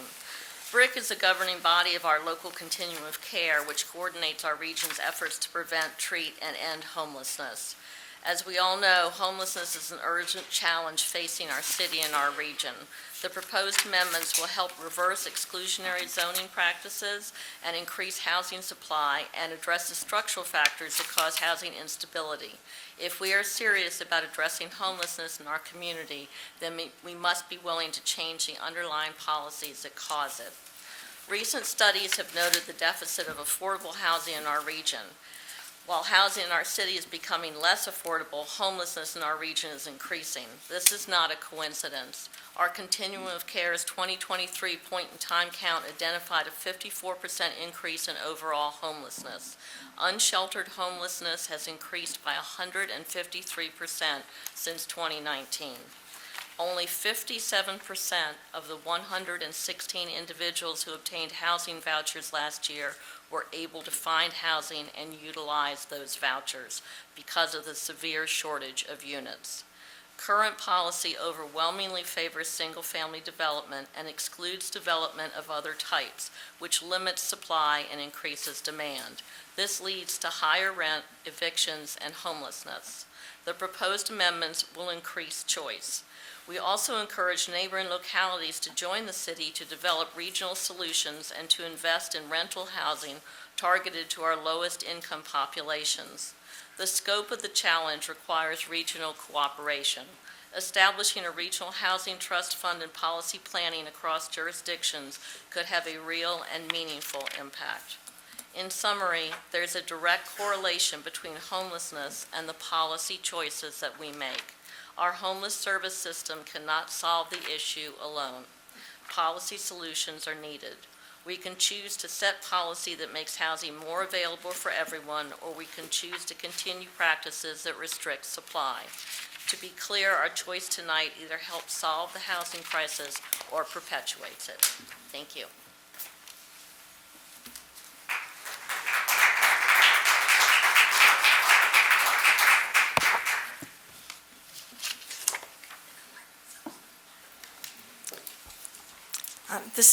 My name is Frida Cathcart. I live in the Grandin Court neighborhood. I appreciate this opportunity. I have served as a neighborhood leader for over a decade. The first time I did it, where I was the president of the neighborhood association, there was a functioning president's council. And when we got together for that president's council, we learned about the changes, the zoning changes and some of the policy changes of the city that had cleaned up downtown was impacting the other neighborhoods where they were pushing out the homeless and drug users and prostitutes out of downtown, and they were going to the other neighborhoods. And there was code violations. It just seemed like it was a matter of time before it reached every neighborhood. We saw it going from one to the other. So we created the Safe City Task Force that was made up of the neighborhood leaders that we got together, and I was elected to be the chair of that Safe City Task Force. And we reached out to the police force, and we started doing community walks. I believe that the mayor accompanied us on some of those walks. We went through with the code officers to identify code violations, but we also worked together creatively to think about, why was that person's lawn not mowed? Why was the stuff on the porch? Was somebody recently diagnosed with cancer? Or had there been a death? Or do they need some help? Because we responded in a community-minded manner, we were able to address the things, and the zoning changes that were made was because of what we learned during that process, where there was meaningful community engagement. We were able to do that. As the gentleman earlier explained, the redlining had already been taken care of. Now, we do need to do tweaks right now when it comes to affordable housing, but that is a complex subject that really needs a lot of meaningful community engagement that has to do with the discrepancy between the rich and the poor and what's happening. I sure don't have time to get into this now. But what I'd like to talk about is, why are we doing this now? When we had meaningful community engagement and created the 2040 Comprehensive Plan, why wasn't this addressed then? And this should be the time that we're working on the neighborhood plans for the individual neighborhoods to come together and talk about what are the problems in our neighborhood and how are we going to work together with the city to fix it. Our neighborhood plan was updated in 2005, 5 years after the 2020 vision was done. We're in 2024. We should be working on this now. I'm asking you to please table this, send it back, let the community have more meaningful engagement, and help us work on our neighborhood plans. Thank you for this time.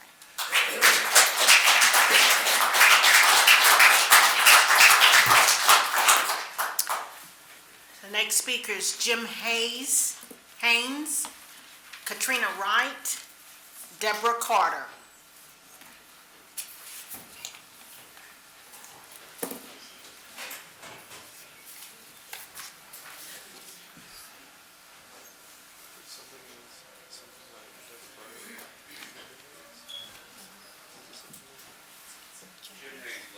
Okay, thank you. Good evening. My name is Katina Wright, and I'm the Community Relations Specialist with Virginia Harm Reduction and the Housing Advocate with Virginia Harm Reduction. I'm also the founder of Share Blessings Roanoke, Virginia, and the Bump Buddy program in Roanoke, Virginia. I work daily on the streets with those people. Those people deserve to be housed. We cannot expect Roanoke City to stay beautiful with people living on the streets like they are. It's time that something is done. We cannot table anything right at this point. I am very passionate about this because I do work daily with them. I go into the encampments and I see continuously, what they're going through. They are human beings. They are dealing with everyday problems except for having a home to go to. I feel that sobriety cannot happen for a lot of the Roanoke City population if they're not housed. How can we expect them as a community to be normal citizens, not do anything criminal, when we cannot even provide them affordable housing? Thank you for your time. I'm just asking that you don't table this tonight, because crime will get worse if it's tabled. All right, thank you.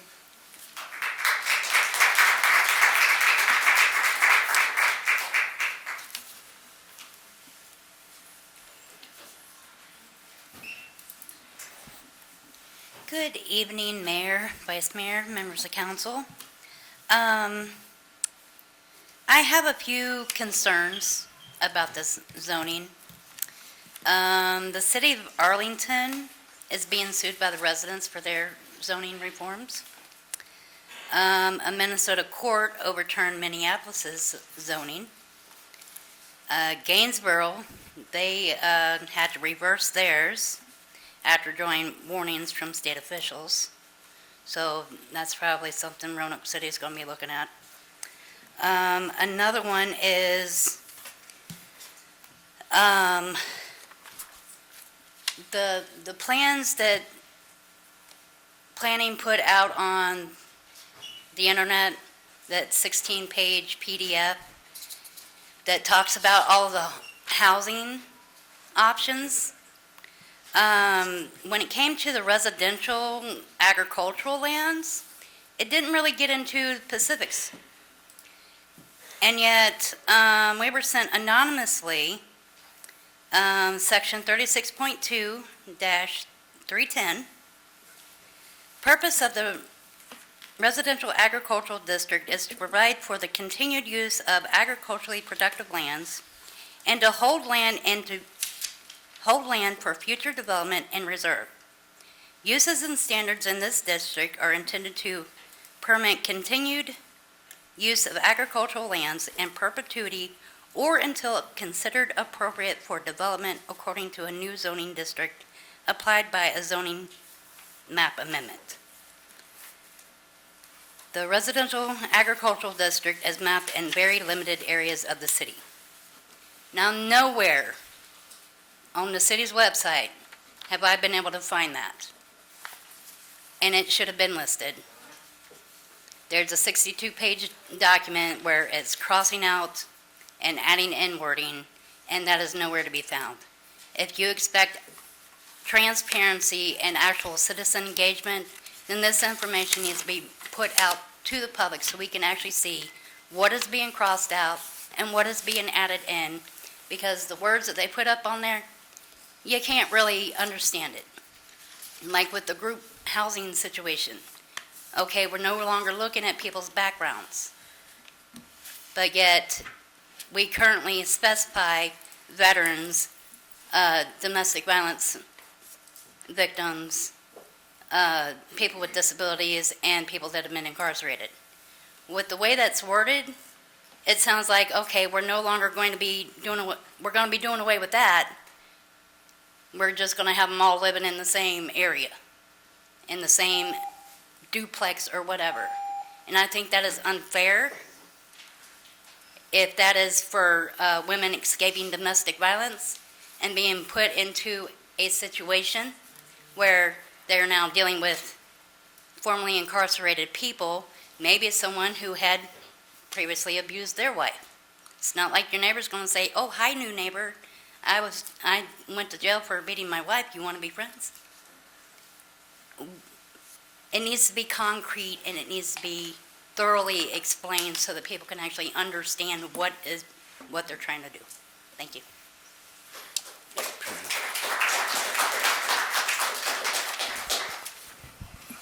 Folks, as you all come, I would ask that you please stick as close as possible to your 3-minute time limit. I'll let you finish your paragraph or your sentence, but I want to really make sure that we give everybody a chance to talk, but that 3-minute time limit is important. All right, thank you. The next three speakers, Karen Farrell, Joseph Coe, Paul Glassbrenner.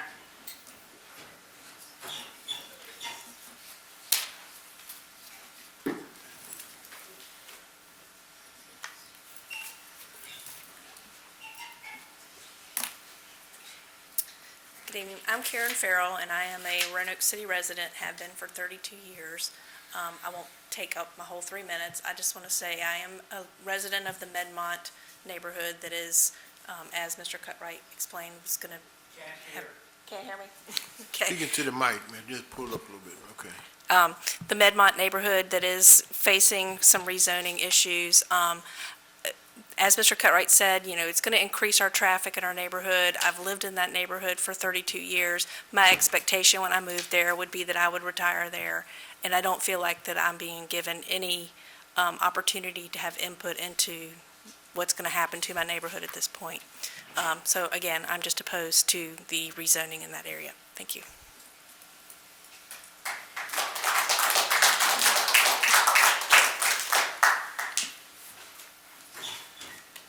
Good evening, Mr. Mayor, Councilman. Got a question here. You're talking about housing. Okay, why you can't use a shed house as resident here?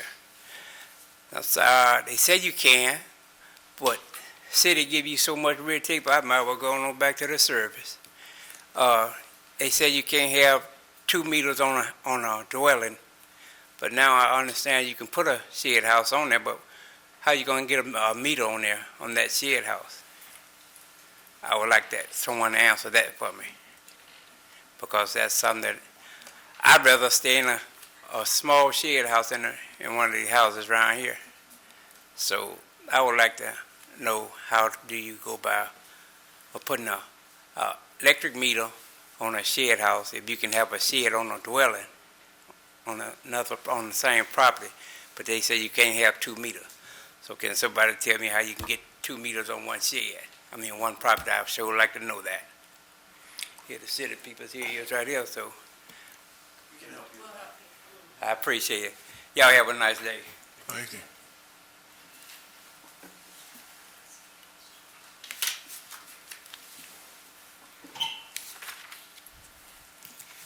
Good evening. My name is Paul Glassbrenner. I'm at 5221 Medmont Circle, Southwest, Roanoke, and I've lived there for 40 years. I have several problems. One, on the outreach that the planning was done for the city of Roanoke, from the numbers they gave us this evening compared to the population, they only reached 0.05% of the population in terms of getting the message out. I would have liked to have seen a larger presentation made to more of the residents and they could have gotten more information fed back to them. Also, on the zoning is not all of the problem. The problem is the poverty, the homeless that are, some of them are mentally ill, who will probably never willingly go to an apartment, at least stay there for very long. The answer is jobs, training, and getting the people into the job market where they're able to make some money to be able to move into housing. The affordable housing that everyone's talking about, the cost of the new construction is going to be a lot. And there's no guarantee that the middle income people will move up to the more expensive housing, therefore allowing people in the lower income to be able to move into their rental property. I think we probably need to talk more about the housing, about the zoning before any decision is truly met. I have several other concern, and that's the minimum parking requirements. We have in Medmont, we have narrow streets, no sidewalks, no city drainage to speak of, and with the new buildings we're having put in, there are developers wanting to put in, there'll probably be on-street parking. And their street is on probably about a 30-degree hill coming down. So in the wintertime, it's terrible in bad weather. And I don't think the minimum requirement makes good sense for some neighborhoods. At least it wouldn't, it'd be dangerous in ours. And that's really all I've got to speak on. Thank you very much.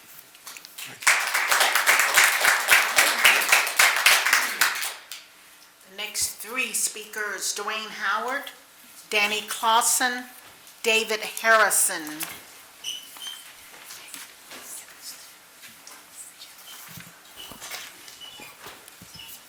Let me first say, the Planning Commission keeps talking about Arlington and Alexandria. I grew up in Arlington. I lived in Alexandria. They do not have the largest homeless shelter in the entire state of Virginia. We do, and that's our problem. And the rescue mission is not dealing with it properly, and that's one of our big problems. Mr. Philip Morgan telephoned me this morning. He told me he spoke to a zoning administrator. He was told he could convert his single-family home into 4 units. If at 2 people per unit, each one having a car, in God's name, where are 8 cars going to park? Are you going to cut away Highland Park now? It appears the planning department forgot to take into account how much it will cost to convert these old homes, The cost of plumbing, new wiring, plumbing, and labor. This will make will this make for affordable housing? Except for all those who have money, what this is going to do is to make affordable housing for those who want to live in the city.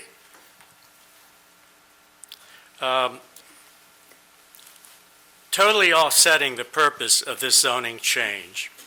He was told by zoning he could gravel over his backyard for parking.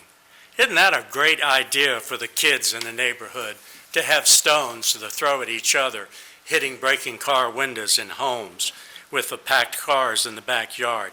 What about when the heavy rain comes, the gravel being washed all over the place and down into the street, as it always has been in Southeast, and the city does nothing about it?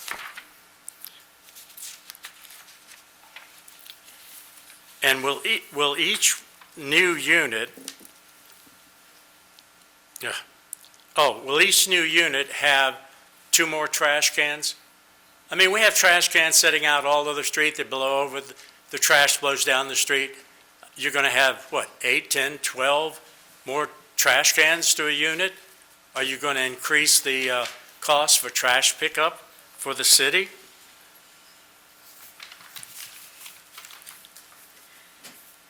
I just beg and implore you to use the good citizens that have come before you to oppose this plan.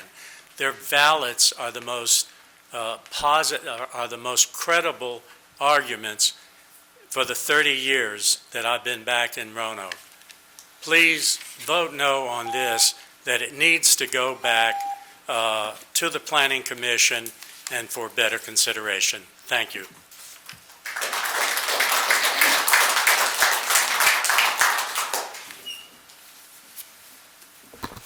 Good evening. My name is Danny Clausen. I'm the Executive Director of the Virginia Harm Reduction Coalition, and I'm here tonight to actually speak on behalf of millennials. Now, I know you guys might be surprised by that because how would I care about millennials with my gray hair and my executive directorship and my home that I own here in Southeast, but we are millennials. And I know a lot of you guys think we're still in college, but actually we're mid-career professionals, and we desperately need this rezoning. I hear a lot of people tonight talking about Old Southwest. When I first moved to this city, I moved on to Day Avenue. I lived in an apartment there. Across the way, there was a dwelling that had at least 3 different renters in there. We had another one, kitty corner to us, that had probably 4 or 5 renters, and one right next to us. These were all houses that had been remodeled into multi-dwelling units. And you guys are already living in the reality that we are trying to create in Southeast. Right? This zoning isn't for Grandin or for Raleigh Court or for Southwest, because those are already nice places to live. But as a Southeast resident, I would like some of that action. Of those 3 houses that were multi-unit dwellings, one of them was a real problem. And that was because of code enforcement, because the only people that were willing to live there were absolutely down and out. And I know the city council specifically has been working very hard on code enforcement. I've had many conversations with members of this council on how we can improve code enforcement. Because at the end of the day, people deserve dignity.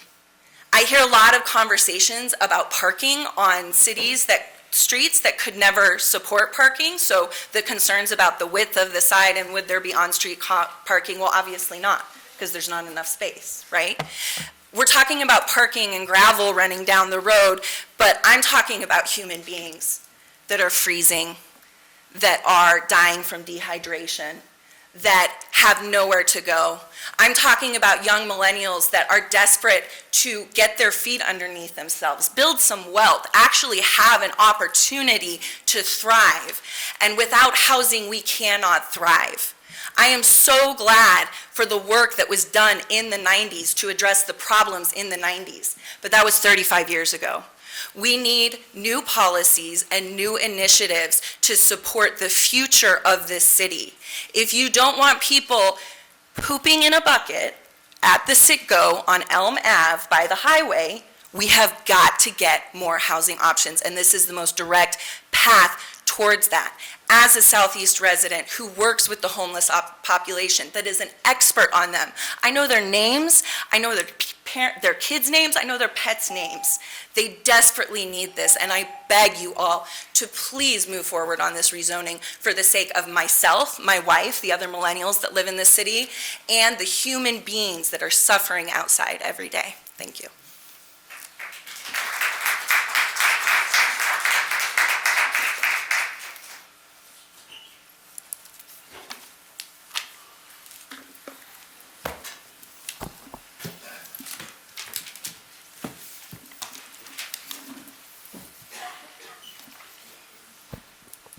Mr. Mayor, members of council, my name is David Harrison. I live at 5305 Medmont Circle in the city of Roanoke. I was previously counsel for a publicly traded corporation. I prepared shareholder disclosures, including reports filed with the Securities and Exchange Commission. Those reports required full disclosure.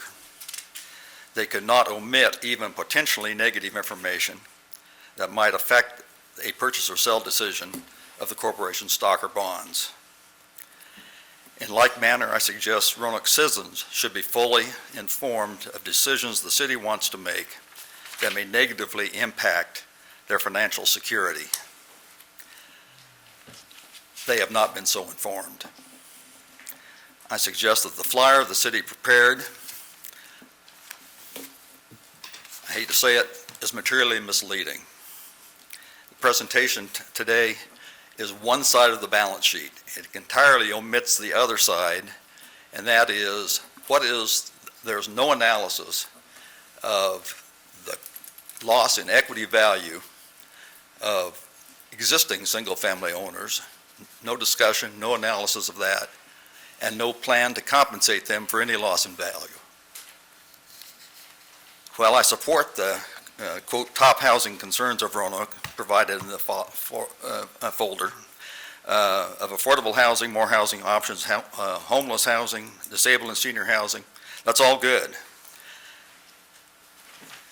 But, again, the flyer does not contain, and the city has not otherwise disclosed to its citizens any information about the potential loss of home equity value in middle and upper income neighborhoods. I draw your attention to the letter with exhibits I sent to each of you yesterday.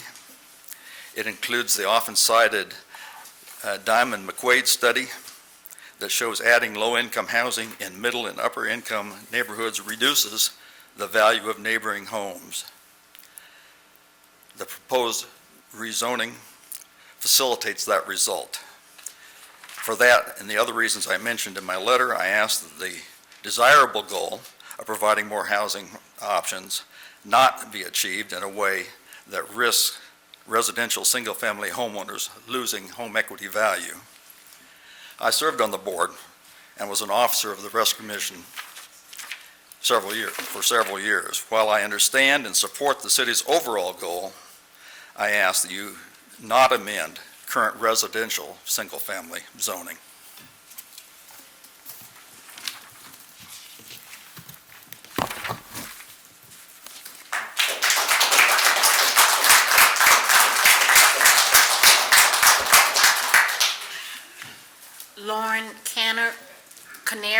Lauren Canary, Richard Norman, Evelyn Sloan.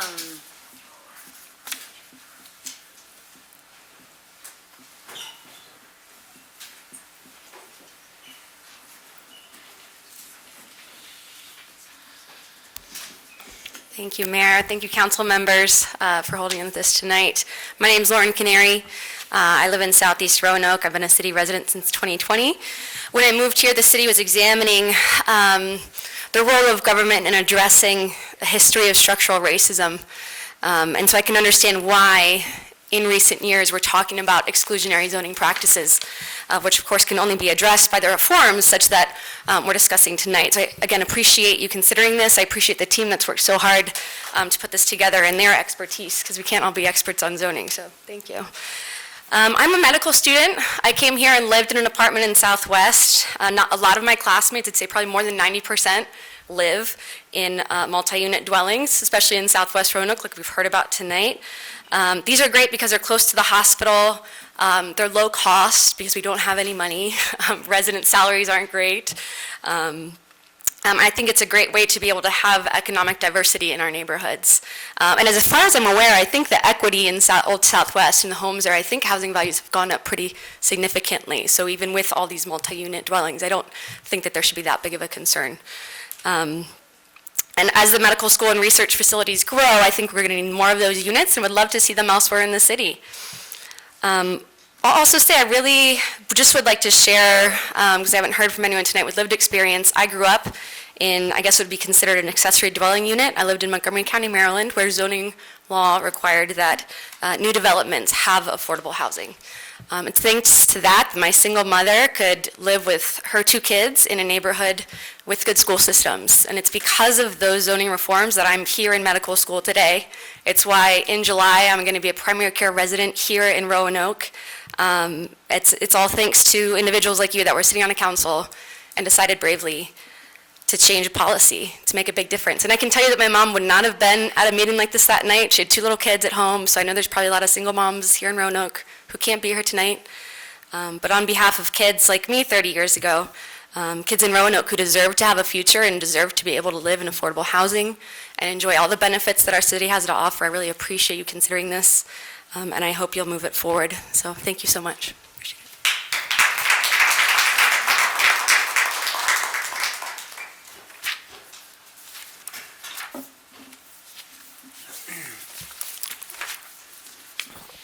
Good evening. I had a whole presentation written here, but after hearing this proposal that was put up here, I have to respond. First of all, I'd like to ask every member of City Council, as well as Miss Gray, Leftwich, Chittum, Jillian, Philip Moore, to really look in your heart and ask yourself, do you think affordable housing will come out of this proposal? And I really take offense that this term exclusionary zoning was used for the Old Southwest. We have a Ram House coming in. We have a 24-bed drug rehabilitation house coming in. We have halfway houses coming in. Excuse me, because I'm trying to put this all together. We are already maxed out with diversity, equity, and a rental quota. Let me give you an example about the rental quota. On my block, there are 45 rental units and only 9 single-family houses. In Joe Cobb's block on Highland Avenue, the ratio is about 30 rentals to 7 single-family houses. And in the next block over, the 300 block of Highland, which I own a duplex, there are 60 rentals and only 3 single-family houses. So what are we talking about here, exclusionary zoning? You know how hard people had to work in the 80s and 90s to bring these houses, to bring the Old Southwest back to a place that was actually livable and has some pride. Now, the zoning people want to take away all that. So if you have a single-family house that you worked at, and I knew people who worked for 2 or 3 years to bring a multi-rental place back to where its original states. Now you're throwing this all away, all the hard work and the people we did that would be erased. Somebody talked about code, robust code enforcement. Are you kidding me? Are you kidding me? This is ridiculous. I live next to what used to be the St. Charles Hospital, built in 1919. When I moved there, there were 17 rentals. 4 of them were illegal. There are so many violations on this, and the code never comes over there. This person who owns this house, a prominent member of SORO, was told many times to fix his locks so they wouldn't come in the back door and the front door. Yesterday, the police were over there having to get some of their homeless out. Why? Because anybody can walk in that door. Either the lock is broken or you can use the key. In my, I'm already out, but this encouraging public transportation, and do you believe that townhouses will be affordable to people?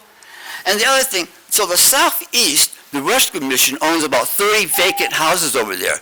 Why doesn't the city go over there and start rehabbing those houses and having them adhere to their code compliance and taking care of that before you come into my neighborhood and using exclusionary zoning terminology? Miss Gray, your whole presentation up there was filmed in the Old Southwest. Do you think we have diversity? Richard. Do you think we have diversity?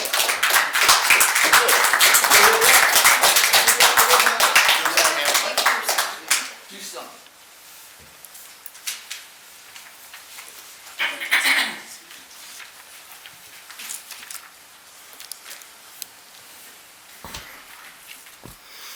Mayor Lee and members of City Council, my name is Evelyn Sloan, and I am here before you today as a previous city planner and planning director who spent 20 years working with Roanoke citizens, administrators, and to carefully pursue plans, public policies, and regulatory measures intended to achieve community revitalization, growth, and progress for Roanoke citizens, businesses, and neighborhoods.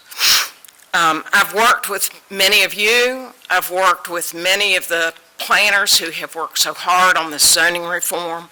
I think that there is just a disagreement in the way that I believe that we should proceed.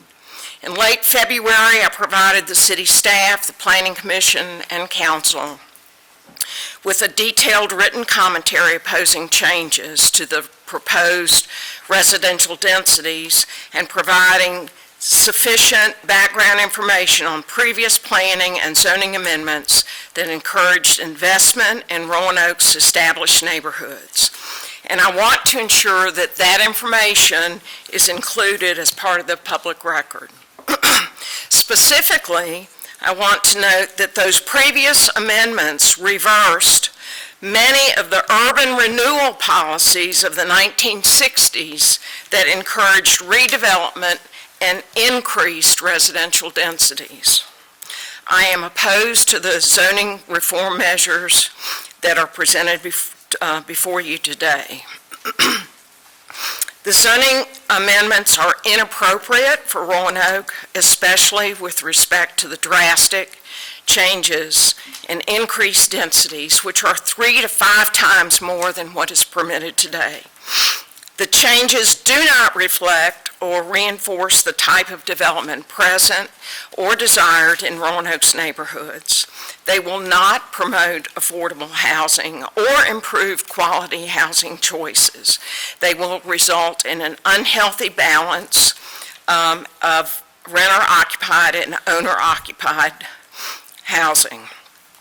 These changes will result in future problems for Roanoke's central, historic, and poor neighborhoods, where the large houses and older housing stock that exists will either be converted to a significant number of multiple family dwellings operated by absentee landlords, or demolished because the land on which they exist will be more valuable for redevelopment for a larger number of dwellings.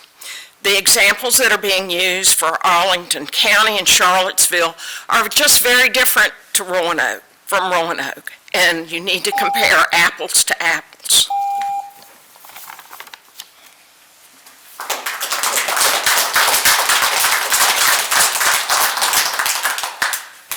The last two speakers, Allison Blanton and Gary Flora.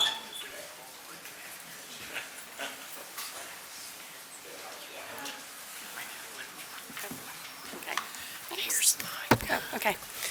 Thank you, everybody. I'm Allison Blanton, and I'm here tonight on behalf of the Roanoke Valley Preservation Foundation. While we strongly support increased housing that is both affordable and equitable, we do have concerns about the proposed zoning reforms. Most in particular, and I guess I should also add, we're not opposed to dropping out the discriminatory terminology at all. However, we are very concerned about the dimensional regulations that are being proposed that do allow increased density and have the potential to encourage demolition. I know of 2 properties that are very, very significant in Roanoke historically that we have worked on in the past and are currently working on. I don't even want to name them, but this change in zoning would have a significant impact on the ability to preserve them and would most likely cause their demolition. And I know that the staff report says that they're targeting the more efficient use of vacant lots. But keep in mind, once this zoning change is made, any lot, whether it's built upon or vacant, will be subject to the new density requirements. More important than individual properties, we all know how significant our neighborhoods are. And as you've heard tonight, each neighborhood in Roanoke is very unique in the way that it developed over time. For this reason, we really do not feel that national trends in upzoning are really appropriate for Roanoke. As Evie mentioned, the other cities cited are very different from Roanoke in how they developed and in their lot sizes and housing sizes and types.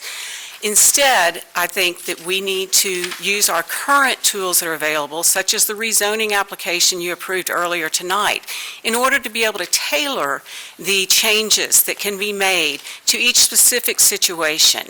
And again, we support having increased and more affordable and equitable housing, but do it in a way that will preserve the historic character of our houses that really give us a quality of life that we all enjoy. Before you consider approving this zoning reform, I strongly encourage you to ask for a cumulative effect study that shows you how the city could be built out under these zoning regulations. While it may not happen at once, we didn't have the wonderful city we have today because it all happened at once. Look forward and know that 20, 30 years from now, what could be that cumulative effect? And is that what you want? Because once you pass the zoning reform, that can be done by right. So please consider, we want to support affordable, equitable housing, increasing it, but in a way that will also preserve the character of our neighborhoods that are a very valuable asset to our city and to our residents and provide the quality of life that we enjoy and we want everybody in our city to have access to. Thank you.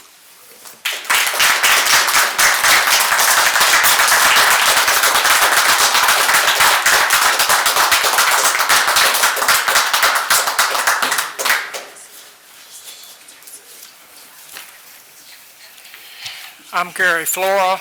I'm a local realtor, and zoning has always been important in the housing market. Single family for families, children, good neighbors, and security. Commercial properties are mainly heavy traffic and business type areas. Changing single family is going to devalue the established neighborhood if you start allowing apartments, multifamily units, or even converting houses that are already there, built as single family, into multifamily housing. Reducing the lot size, square footage, etc., will allow more housing in the same amount of space, but it's going to increase the tax dollars and will drive sales prices down, at which time y'all will raise the assessment and the tax rates so you can operate to continue doing this. It will not benefit the present owners. It will allow those homeowners to finance your housing goals. And this was a nice presentation, and I don't know how much it cost or how long it took to do that, but we had basically no notification of what's going on as far as the Medmont area. We got everybody together, had a meeting, and when I got home, I had an hour and a half to contact y'all to write an email. That's how much notice we got.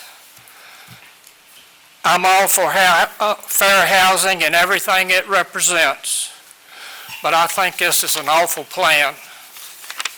And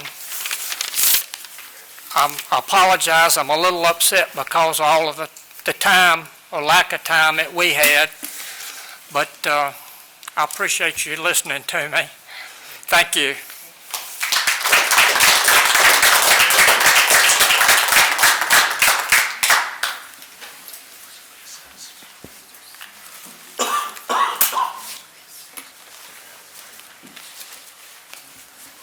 All right, that was the last person? That was the last speaker, yes. All right, we're going to close the public hearing, and we're going to take about a 6-minute break and come back and begin with council comments. Let's take, we'll stand in recess for about 6 minutes.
come back to order.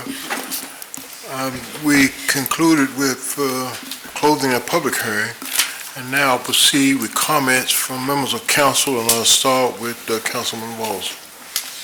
Thank you, Mayor. And thank you for everybody who came and spoke this evening, and thank you to our planning department for your very thoughtful engagement and wonderful policies that you guys have come up with for this zoning reform. I think you can tell where my vote lies. I wanted to address a couple of the items that have come up during this. I think first we need to look at single-family housing and what it truly is. Single-family has been used for decades to prevent these different housing types to, quote-unquote, protect our property values and the character of our neighborhood.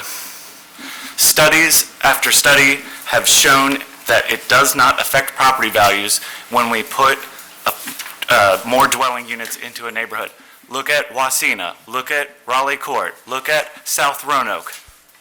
All of our most valuable neighborhoods in this city already have the mix of housing that we're now trying to put into the rest of this city.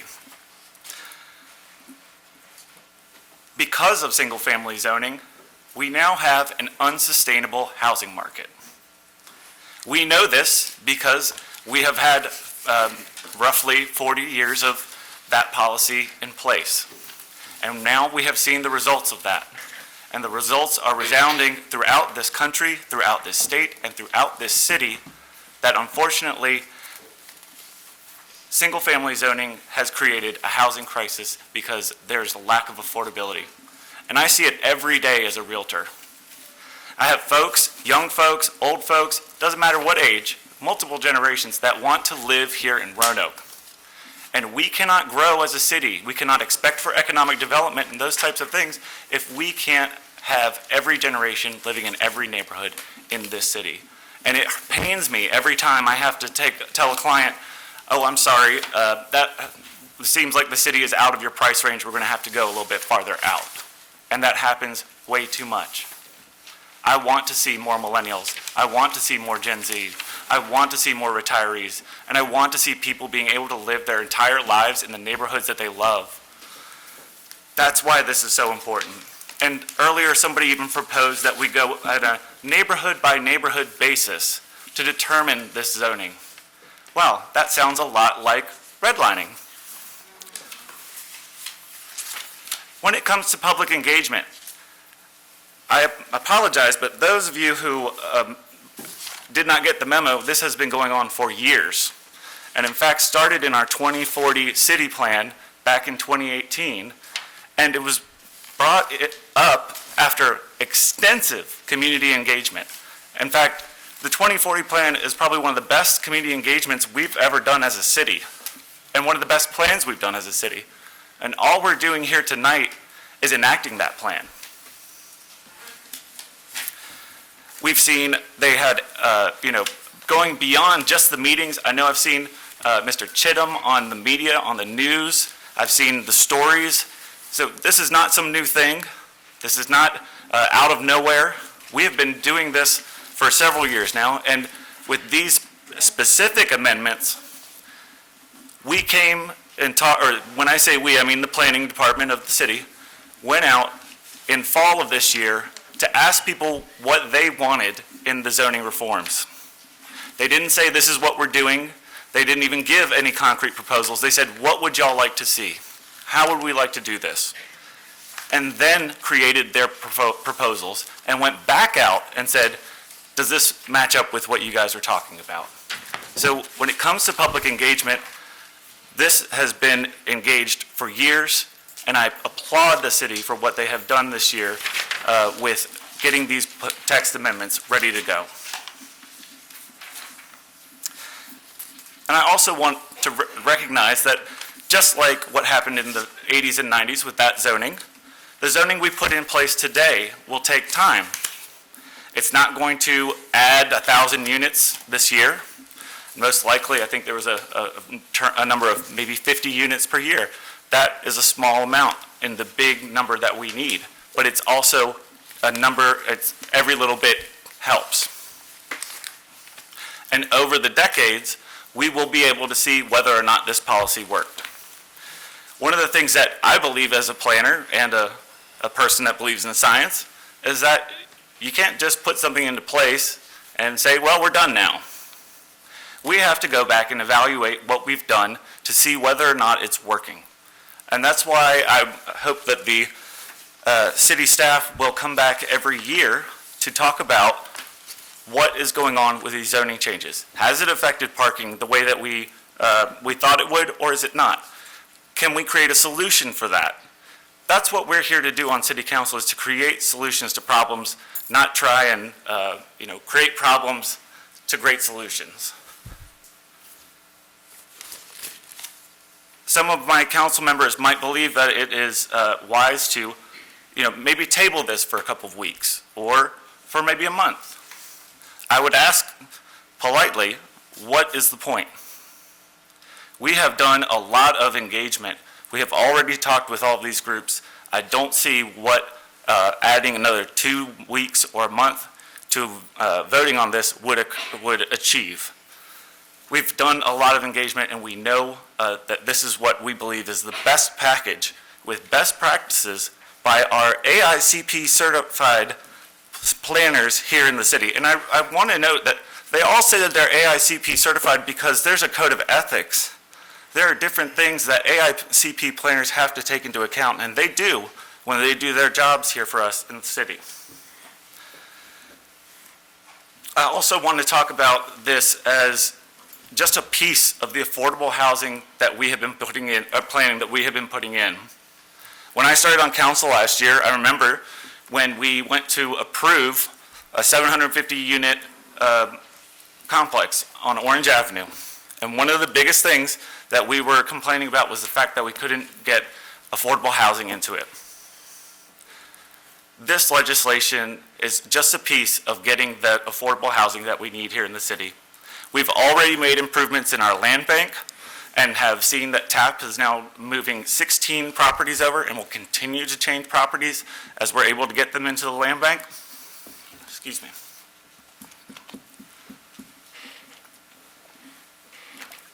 We've created a $2 million workforce housing trust fund to help finance more affordable units here in the city.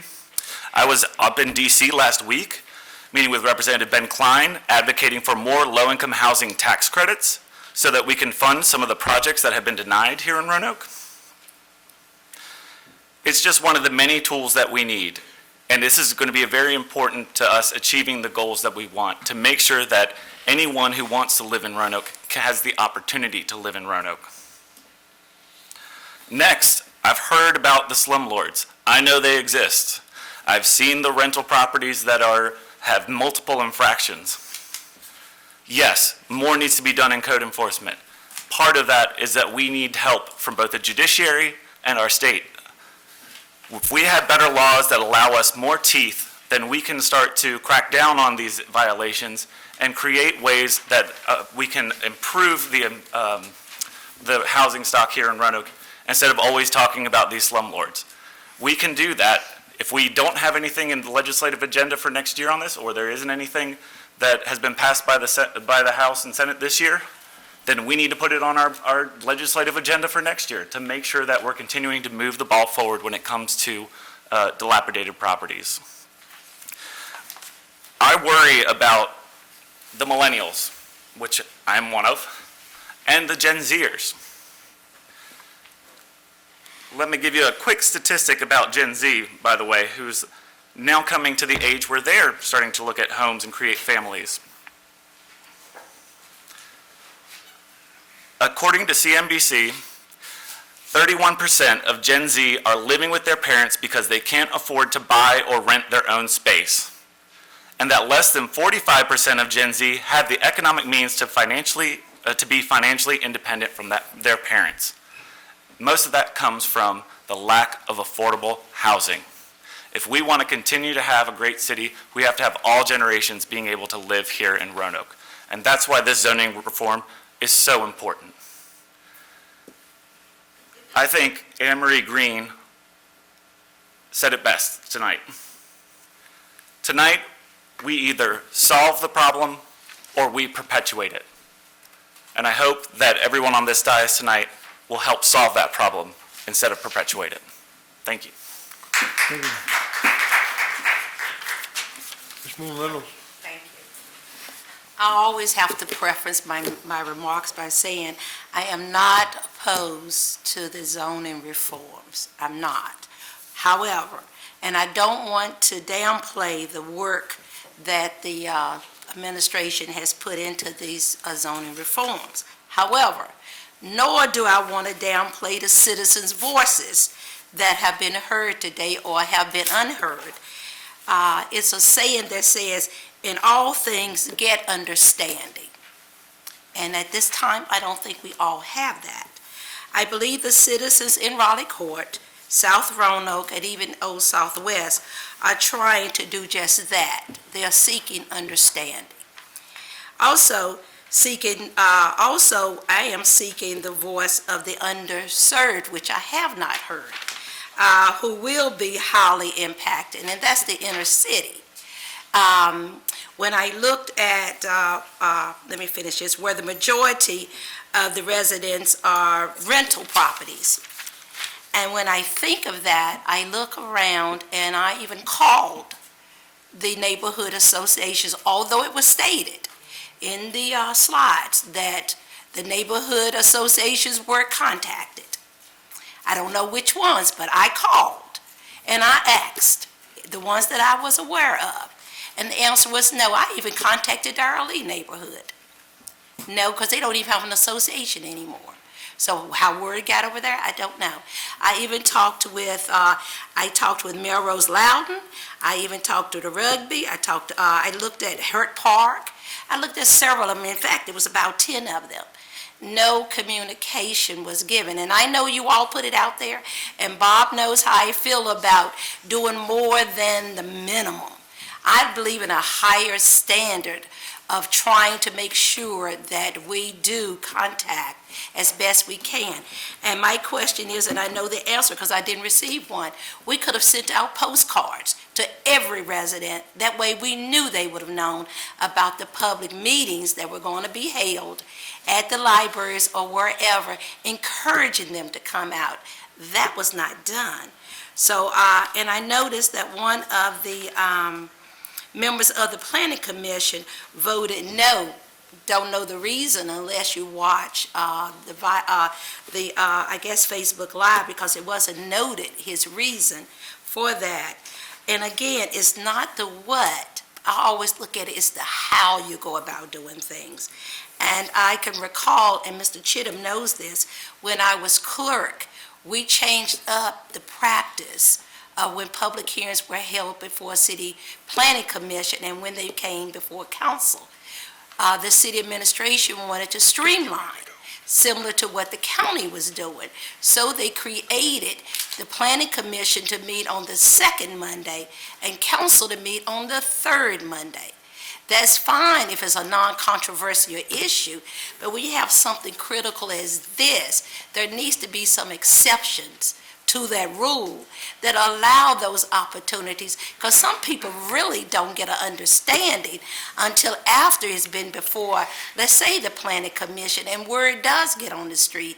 Then they have ample opportunity. And I'm not as versed as some of my colleagues up here. It takes me a while. I was up to 4 o'clock this morning still reading over these documents and preparing myself for the whole agenda and trying to put my thoughts together. And then while I was sitting here, I was still writing things down. But I noticed one of the things that caught my eye, and I'm glad I wrote this down, it was also noted in the, I think in the slide, under frequently asked questions. Will our neighborhoods get overcrowded? Well, with that, and I concur with what my council member said, the colleague beside me said, but I would, and he talked about a periodic report coming from the administration. I agree with that, but I want to take it a little further, that I would propose that council instruct the administration to provide these periodic reports over the next 2 years that should encompass quantitative data of numbers and locations of new lots and dwellings, figures regarding the demolition of deteriorated structures, and subsequent construction of residential properties. Analysis, and we did talk about analysis of any displacements resulting from conversions aimed at generating additional housing units. Evaluation of changes in the property tax base as a result of the implemented regulations. Examination of any fluctuations in code enforcement or even law enforcement responses linked to properties developed under the specified regulations. Inclusion of visual documentation through before and after pictures to illustrate the physical impacts of the regulations, and identification of any type of unforeseen negative consequences and address them promptly. By incorporating these components into the reports that we're asking the council get, the council can effectively monitor the progress of the regulations, anticipate potential challenges, and promptly mitigate any adverse effects. Now, for my reviewing of all that I read on this, this is my summary of the purpose for these zoning amendments. The need for zoning reform, well, it's obvious, as it was stated.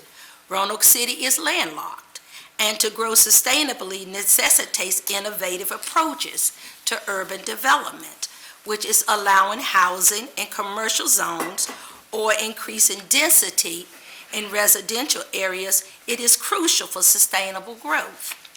Let's look at the historical context. Acknowledging past failures in zoning approaches is essential. Controls on density, design, and comparability in the proposed amendments indicate a learned approach from previous mistakes. You can't understand what has occurred if you don't know your past. Expected benefits, and this is possibly the increased tax revenue.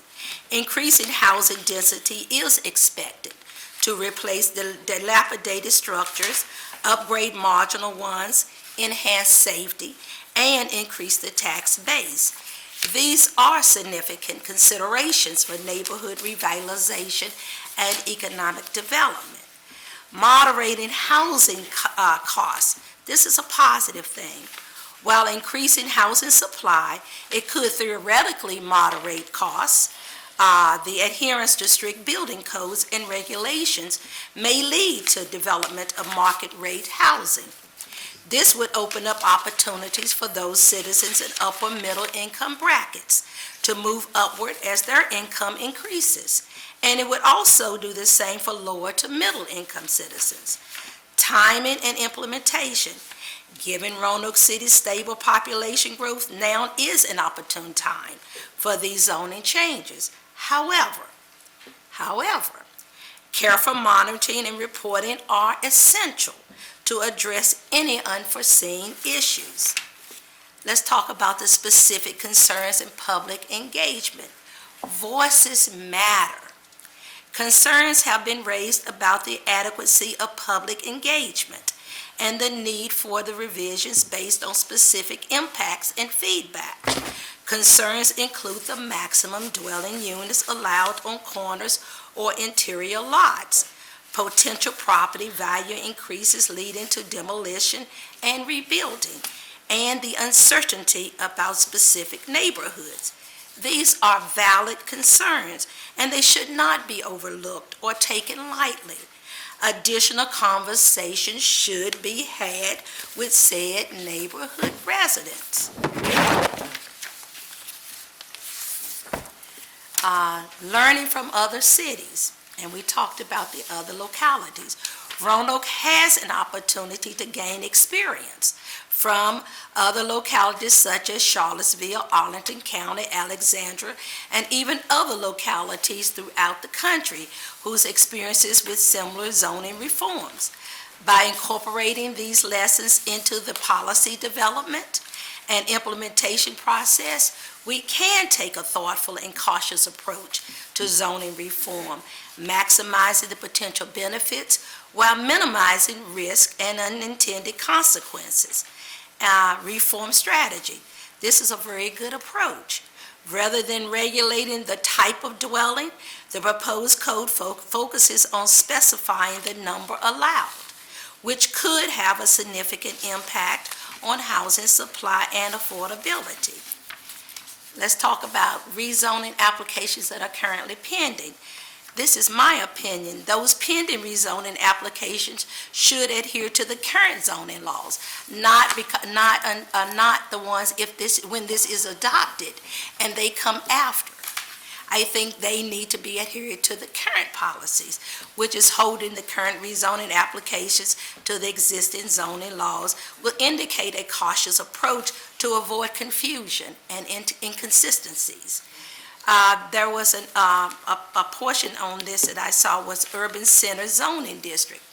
Not sure about that. Questions regarding the application of urban center zoning in specific areas indicate a need for clarity and transparency in the zoning process. The residents in the Northwest community, they are raising questions of how this new zoning district impacts Evans Spring.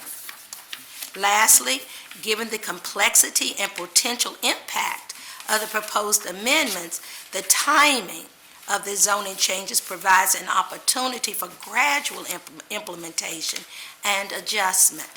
Close monitoring, as I had said before, and reporting are essential to address any unforeseen issues promptly. And Mayor, before we adopt the proposed zoning ordinance, I would like another opportunity to make an additional comment, because it's going to be a motion at that time, after all the council members have had their opportunity to have conversation. Well, I don't want to make the motion now because the rest of the council have not had a chance to comment. all right, Thank you. go ahead, man. Mayor, I'll try to keep my comments very brief. First, I just want to thank all of the residents for coming out. I know it's a long night, and a lot of you sent emails, and a lot of folks couldn't be here tonight. I just want to say thank you. I certainly want to thank our staff for all the work that you've done. This is a lot of work, and I would be remiss if I did not thank the Planning Commission. I think that we don't give them enough credit for all the work that they have to do, all of the hearings, and I certainly want to thank them. I know that just about every one of us on this dais either campaigned on affordable housing or vowed to promote affordable housing if elected. And I think we would be remiss if we did not take advantage of this opportunity for the rezoning to promote that affordable housing. It's going to create socioeconomic diversity. Affordable housing is just so key. I just cannot keep repeating that. It is going to foster a better community, and I think that's what we all talked about. Mr. Berry here, I just kept looking at that, and I'm glad they left that up there. He pretty much said it all. So I'm not going to prolong this. I think everybody knows where I stand, because I've always promoted affordable housing since I've been a member of this council, and I think we have an opportunity to do that, and I'm looking forward. I am truly looking forward to moving this zoning reform forward. Thank you, Mr. Mayor. Thank you. All right, Vice Mayor, ready, or we go down the line? Yeah, I mean, I can dive in. I don't know where I'm going to end up, but I can dive in. So I'll just confess to everyone, I appreciate Ms. Moon's comments about being up till 4 o'clock this morning. This is very complex, and for people and you all have done an amazing job, the planning commission, planning staff. I go back to the work that you all did with this comprehensive plan that's brought us to this point. And I want to remind our community that we didn't hire consultants to guide us through that comprehensive plan. It was our planning department. So their wisdom, your ability to engage the community. Now, I know we had some designated funding during that process that allowed us a lot of time and some additional resources to really have expansive community engagement. But I also know that part of that community engagement was what led to these zoning amendments, the community asking for increased housing opportunities. And I think that's important. I think Roanoke, we want to see our city as a city that's growing. But if you look at our population, it has not grown in 54 years. 54 years. If you look in the Regional Commission Housing Study of population, it's a flat line from 1970 to 2024. Now, I don't know all the reasons for that. Some of that's housing, some of that's jobs. I mean, a lot of the speakers tonight highlighted some of those concerning issues. And I see these zoning reforms as a way for us to test out potential growth. Now, the other thing I wanted to say in that housing study, it talks about population change, and this was over like I think a 5 or 6 year period from 2018 to 2025. The demographic, the population segments that were changing upward over that time projected was 25 to 34, 55 to 64, and 65 and older. The projected growth of that same time frame is what Danny mentioned, is millennials, 35 to 44, and retirees. I will tell you from experience, countless retirees who've said to me, I want to stay in Roanoke, but I cannot find a smaller house or a patio house to buy. So I'm going to have to go to Daleville. I'm going to have to go here. I'm going to have to go there. This creates those kinds of opportunities. I'm concerned, like you all are. My first apartment was in South Roanoke. It was in a row of townhouses. It was perfect for me when I moved here. Then I bought a house on Day Avenue, and everybody said, why did you buy a house on Day Avenue?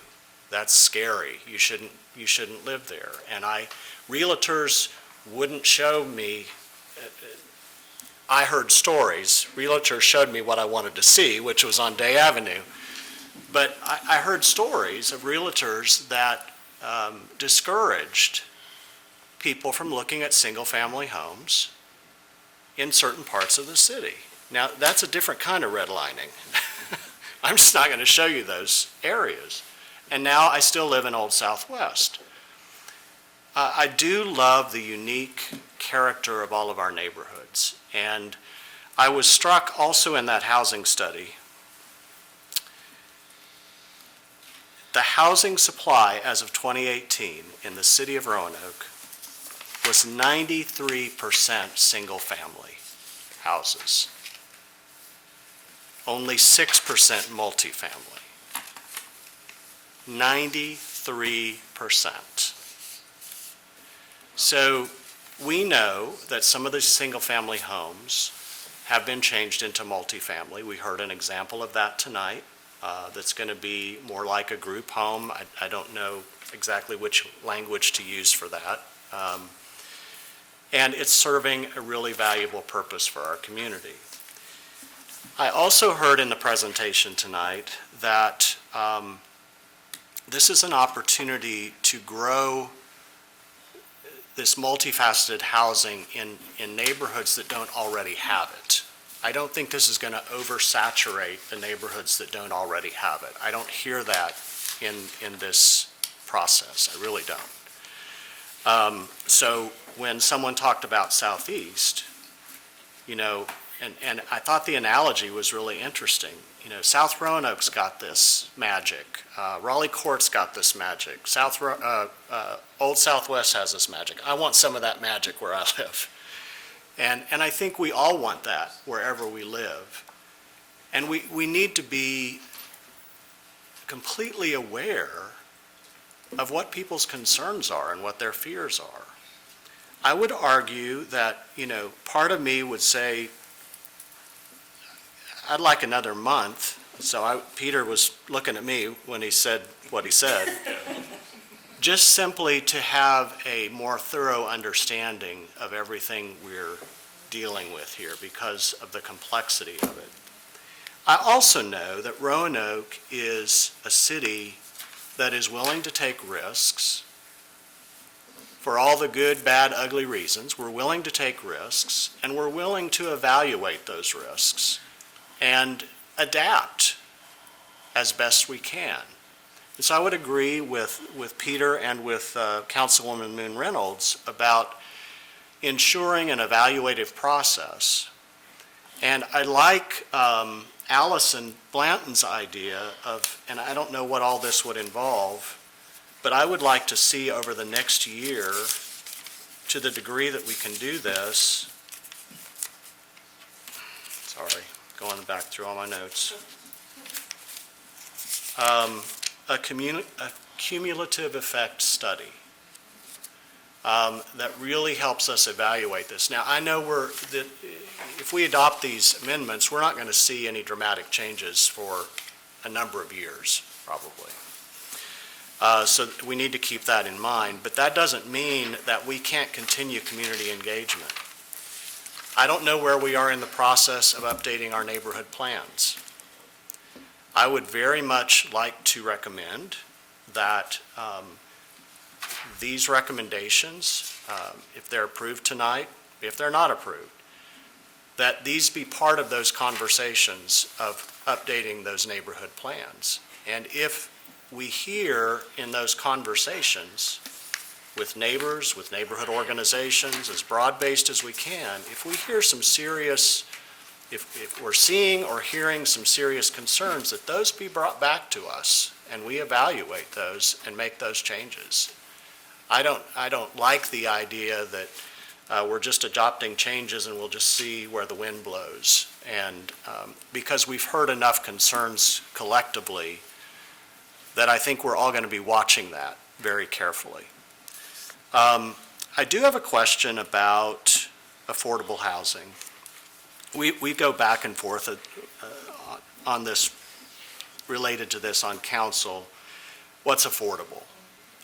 We had a developer come to us who wants to build, I can't remember how many units, but it was 80 to 100. Anyway, I'll just say hypothetical. And they're applying for low-income tax credits through the state, Virginia Housing Trust? Housing Fund, anyway. So if they get that funding, then they can, and their goal was to make 80% of those units eligible for low-income tax credit funding, which would allow the rent to start as low as $350. Now that's just like, doesn't exist in Roanoke, unless you're sharing a room in a house with 3 or 4 other people. 80% of those, and then the other 20% would be at probably market value or higher. And we're seeing a lot of units that are coming on board now at that market rate value and higher. So one of my greatest concerns about this when we say this is going to increase opportunities for affordable housing is, how is it going to do that? What is the price point going to be? Because we don't have any mechanism to cap rental prices.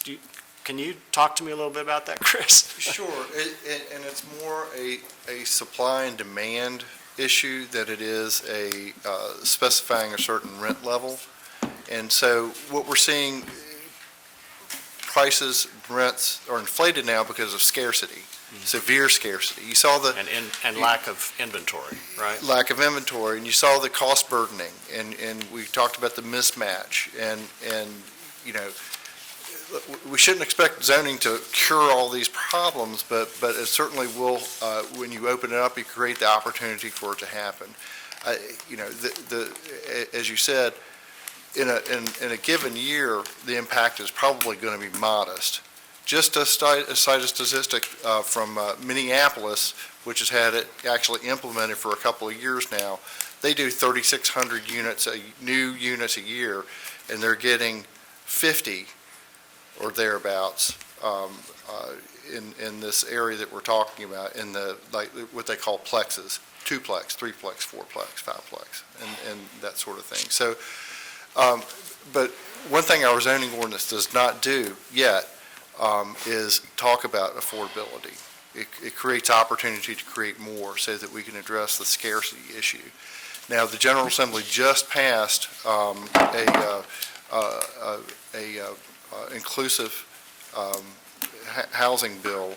I don't think the governor signed it yet, but enabled Roanoke and basically all localities in Virginia to take advantage of that. So that's something that's possibly a phase 3 that we can't quite do yet, but we will be evaluating that. So we don't do that, we don't get into the affordability issue directly. So we're creating opportunity. That's right. But Yeah, and I was just going to add too, and it's something that Councilmember Volus mentioned, which is, remember, the zoning reform that we're talking about is not the end to the answer. So similarly, you mentioned the low-income housing tax credit programs, but also the financial contribution that you all have provided to Habitat for Humanity. Also, the $2 million housing trust fund that was established by this council through the ARPA funding that existed. Also, other programs, many of which we have, are alongside this program, because in some cases, policy alone is not going to take care of this. In some cases, it requires funds.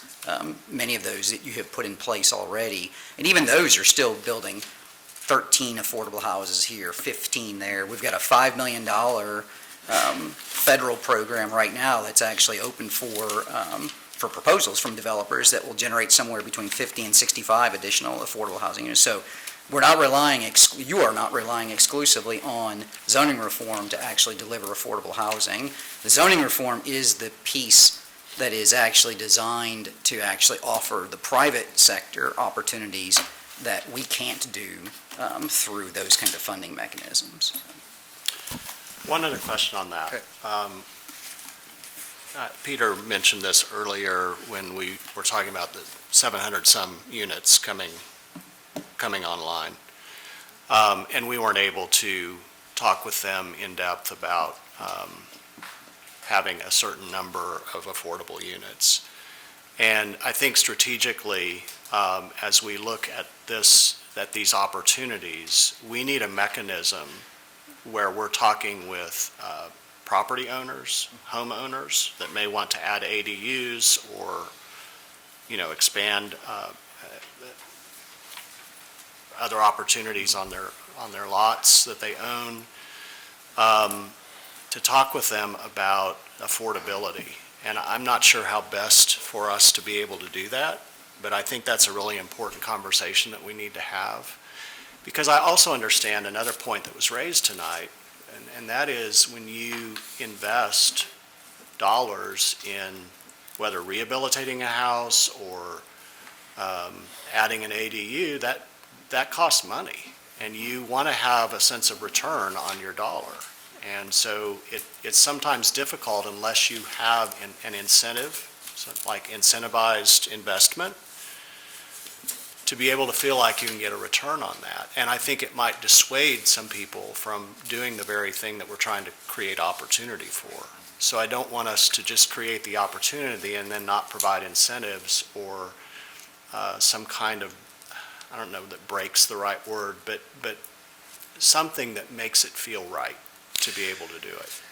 One thing we did, I think, Vice Mayor, is kind of a cool idea, is with ADUs, well, with our workforce housing loan fund, we allow larger projects to fund up to 20% of the project. However, when it comes to an ADU, say a homeowner wants to do an ADU, we would fund or provide a loan for up to 80% there. So that's some intersection that we think will be good in helping to create those. One of the things, there are two pieces of this as we look at the cottage court development. That's basically a tiny house development, or it could be kind of a small townhouse type development, and accessory dwelling units. They are sized in such a way that the size of the units will almost surely make them affordable. And so with ADUs, we also have about 27,000 opportunities to do that, because that's how many single families we've got in each one. Not everyone would obviously do that, but we've seen, I think, 5 over the course of 2 years. So things that Catherine and their team worked on with the design competition, I think will help demonstrate these things that are not really prolific in our neighborhoods yet. I also want us to consider that, a lot of people appreciate having the pathway to buying their own home and building equity. And I don't want to see, there were concerns expressed tonight about a reduction in that value, or feeling like the equity you've invested is of less value. So I want to make sure that we not only acknowledge that, but in our cumulative effect study, pay attention to that. Sure. And see if we're seeing anything that is indicative of that, so that we can course correct that if we need to. Because I don't, that's really important. And one of the things that I think was such a painful part of urban renewal for many people who owned houses and owned single-family homes was that pathway they had made, and then when they were forced to move, while they may have gotten fair market value for their homes, it wasn't enough money to buy another home, and then they couldn't get a loan from a bank to purchase the home. So this kind of access to capital is another part of that journey that I think we need to think about in this process. So I could go on, but there are just 2 other things I want to ask about. Thank you for that. How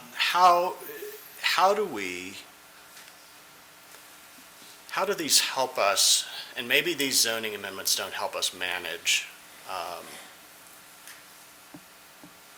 blighted properties, because I think that's really an enforcement issue that we clearly need more teeth for. I think robust is a very brave and idealistic word for how effective we can be with code enforcement, because we don't have a lot of teeth in it.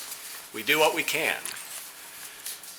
It doesn't take care of all the problems, because we have some property owners who just will do the bare minimum to comply, and it's not a very high standard.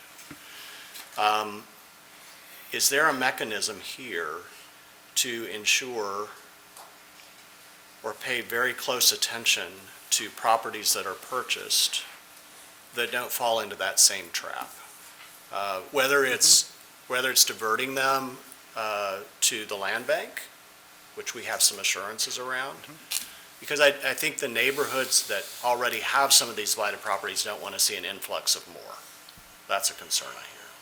Yeah, and I think that's a good point. That is something that we are working on, and again, zoning's not going to solve all the problems, but I think it will make a lot of properties that are sitting vacant, unused, or a vacant, unused parcel out there that can't really make a go of it from a financial standpoint with a single-family arrangement without a heavy subsidy. And I think that there could be some benefits that I would like to see out of this, where it would make sense for somebody to rebuild on a piece of property, or convert or rehab an existing house. One thing we did hear from we've heard about the fear of demolition. We don't really expect that. Isabel Thornton, an actual developer here in town, who spoke to you earlier tonight, just talked about the likelihood of that, the finances of that resulting in a demolition is just very remote. Not to say it couldn't happen, but it is very remote. The economics just don't point in that direction. The last thing is, I feel like we've heard from and met some pretty cool people that live on Medmont tonight. Thank you for being here. You've clearly have some very legitimate concerns about time, notification, involvement.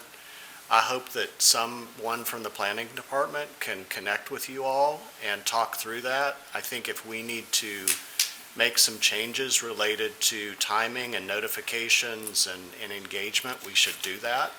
And I also, to Councilwoman Moon Reynolds' comment, it's a very short window between what's presented to the Planning Commission and what's presented to Council. And I personally would welcome a little bigger window just to process a lot of this information. And that's just me speaking for me. I'm not asking for months, but maybe a month, because there is so much information. It would allow time for us to engage with citizens more robustly as council members as well as staff to follow up on any questions that we have, so we're not just all doing it in this big moment right now.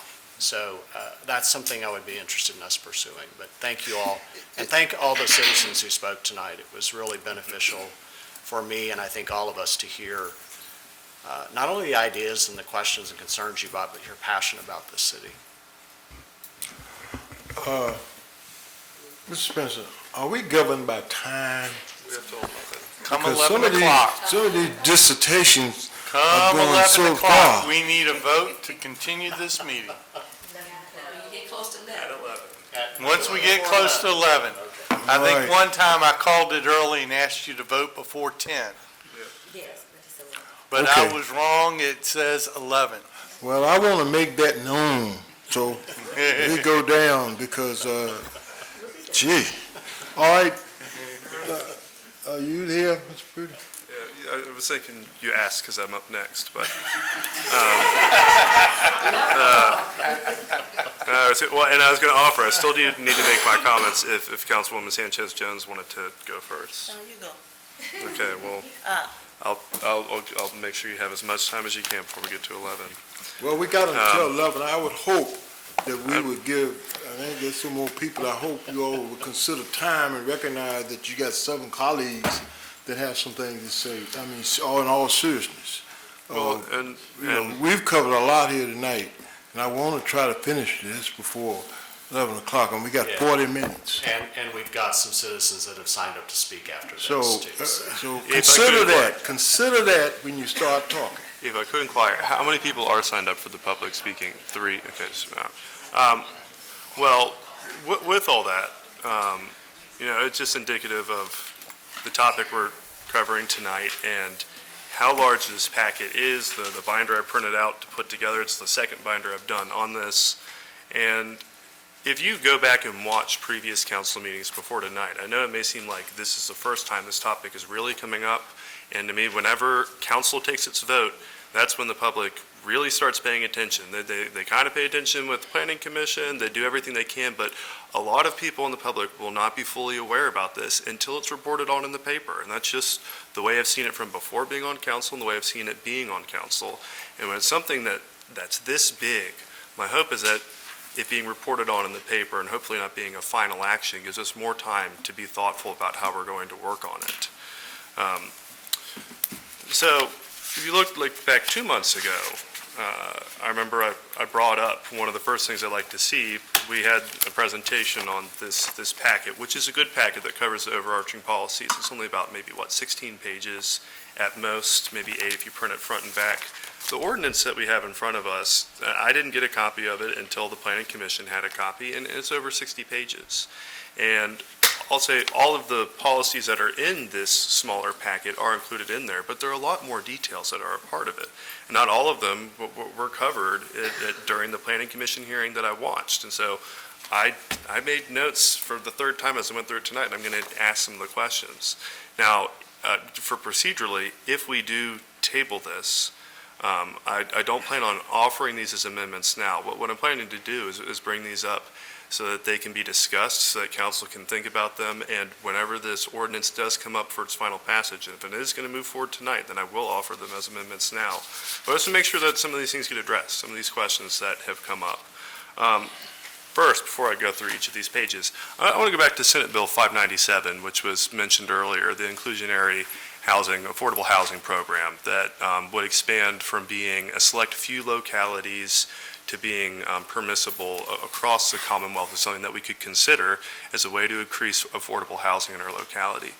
Part of the concern I have about the ordinance, and not the ordinance, the law, and I think it's a wonderfully crafted law to give us opportunities about moving forward, is that it allows for increased density in order to guarantee that affordability be part of it. And I have a concern about the amount of density in the units that are being allowed in here, how we're going to be able to incentivize affordability if we've already set density at a certain cap. Do we have a certain place higher that we're going to go with that and able to permit in order to require that something be affordable, or have we already gone as far as we're going to go?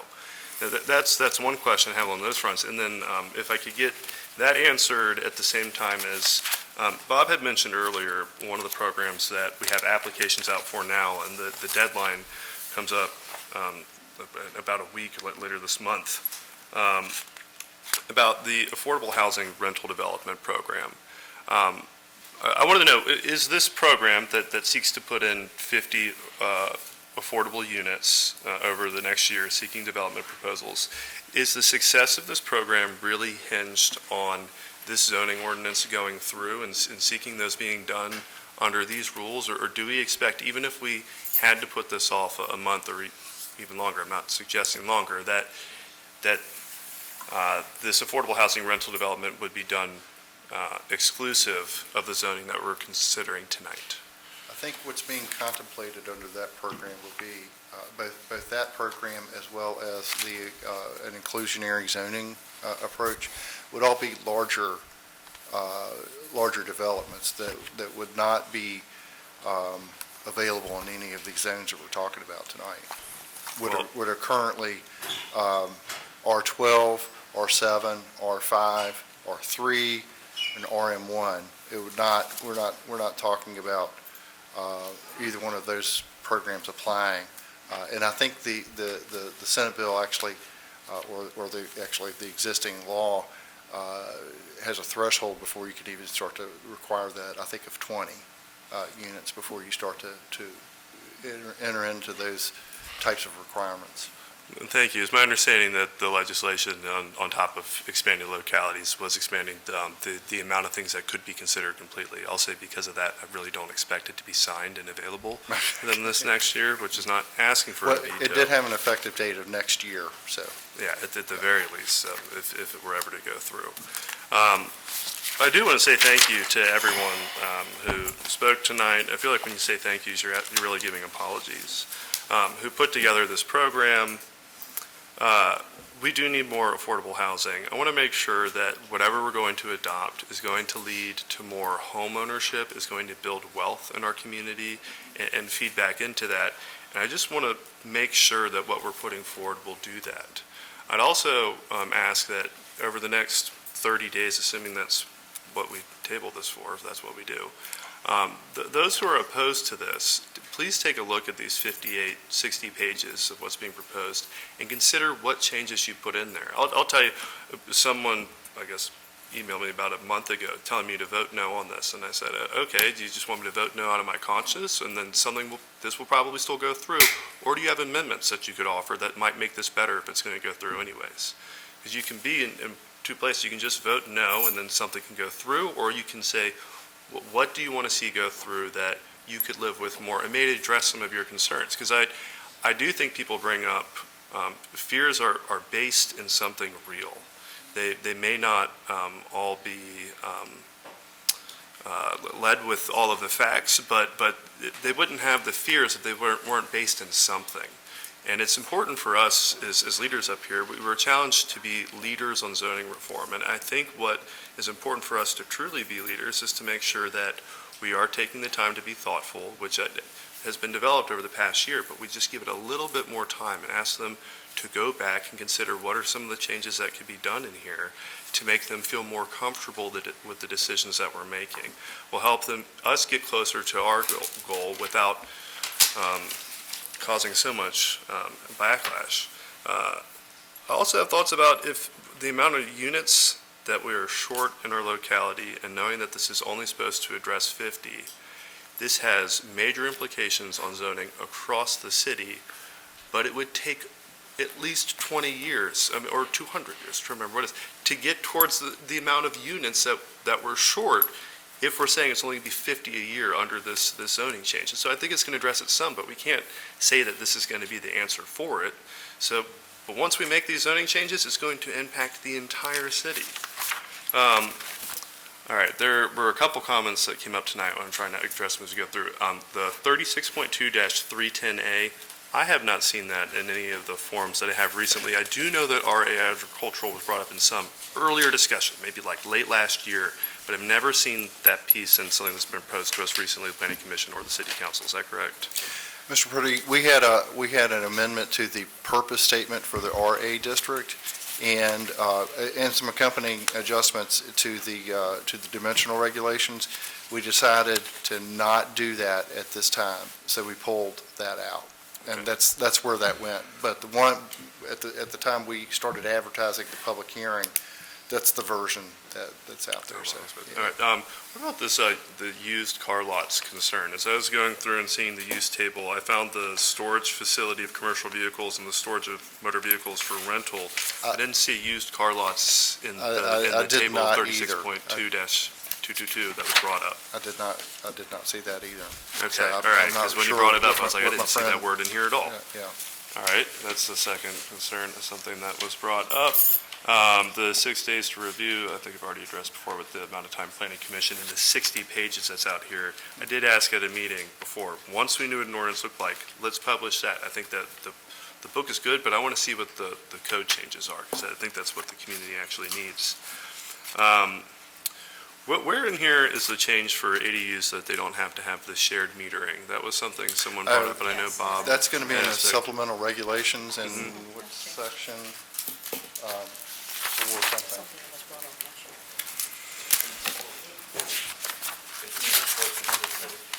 Yes, and it would be 409.1, 36.2-409.1, be on page 36, if yours is numbered the same way. And it'd be section A for accessory dwellings. All right, thank you. I'm just making my notes. Go through what my next ones are. Wind turbines. This is something that never came up tonight, but it's deep in this ordinance. That's why I've got questions on it. I see that we're going from special use in the 3 commercial districts to permitted, and the wind turbine small, I thought, okay, great. When I looked up the definition for wind turbine commercial, the maximum height that those things can be is quite large. And I thought, do we really not want this to go to special use for consideration? That it could be, the height of a freestanding turbine shall not exceed 120 feet in overall height, including the blades. And I thought, do we really not want to allow the Board of Zoning Appeals the authority to require that be a special use exception? It's on page, I don't know if I know where my pages are. It's just before 36.2-328. In the industrial districts. Yes. Or the PUD districts, I'm sorry. Sure. They're PUD, we've been trending to get rid of special exception uses because they have to go through the legislative process of both the Planning Commission and City Council, and there's 2 public hearings associated with that. And I got that. So BZA hearing is kind of piling on because the ultimate control lies with the City Council on that. Well, I got for the wind turbine small and the limited height that those have, but when I saw the height of the commercial wind turbine, I really thought 120 Is that feet. relevant to what we're talking about? It is. It's part of the ordinance, Mayor Lee. And so, but what I'm trying to address is whether or not we want to just permit that by right somewhere, or do we want to continue to have a process in place with which... But in the PUD, Right, it's not permit. Right. You have to go through you have to rezone a piece of property or amend an existing PUD to get to that. You must go through Planning Commission and City Council. But then it'd still be permitted in there. Well, yeah, just, yes. Just like every rezoning. So Mayor Lee, I'm just going through the finer details, questions nobody else is asking to make sure.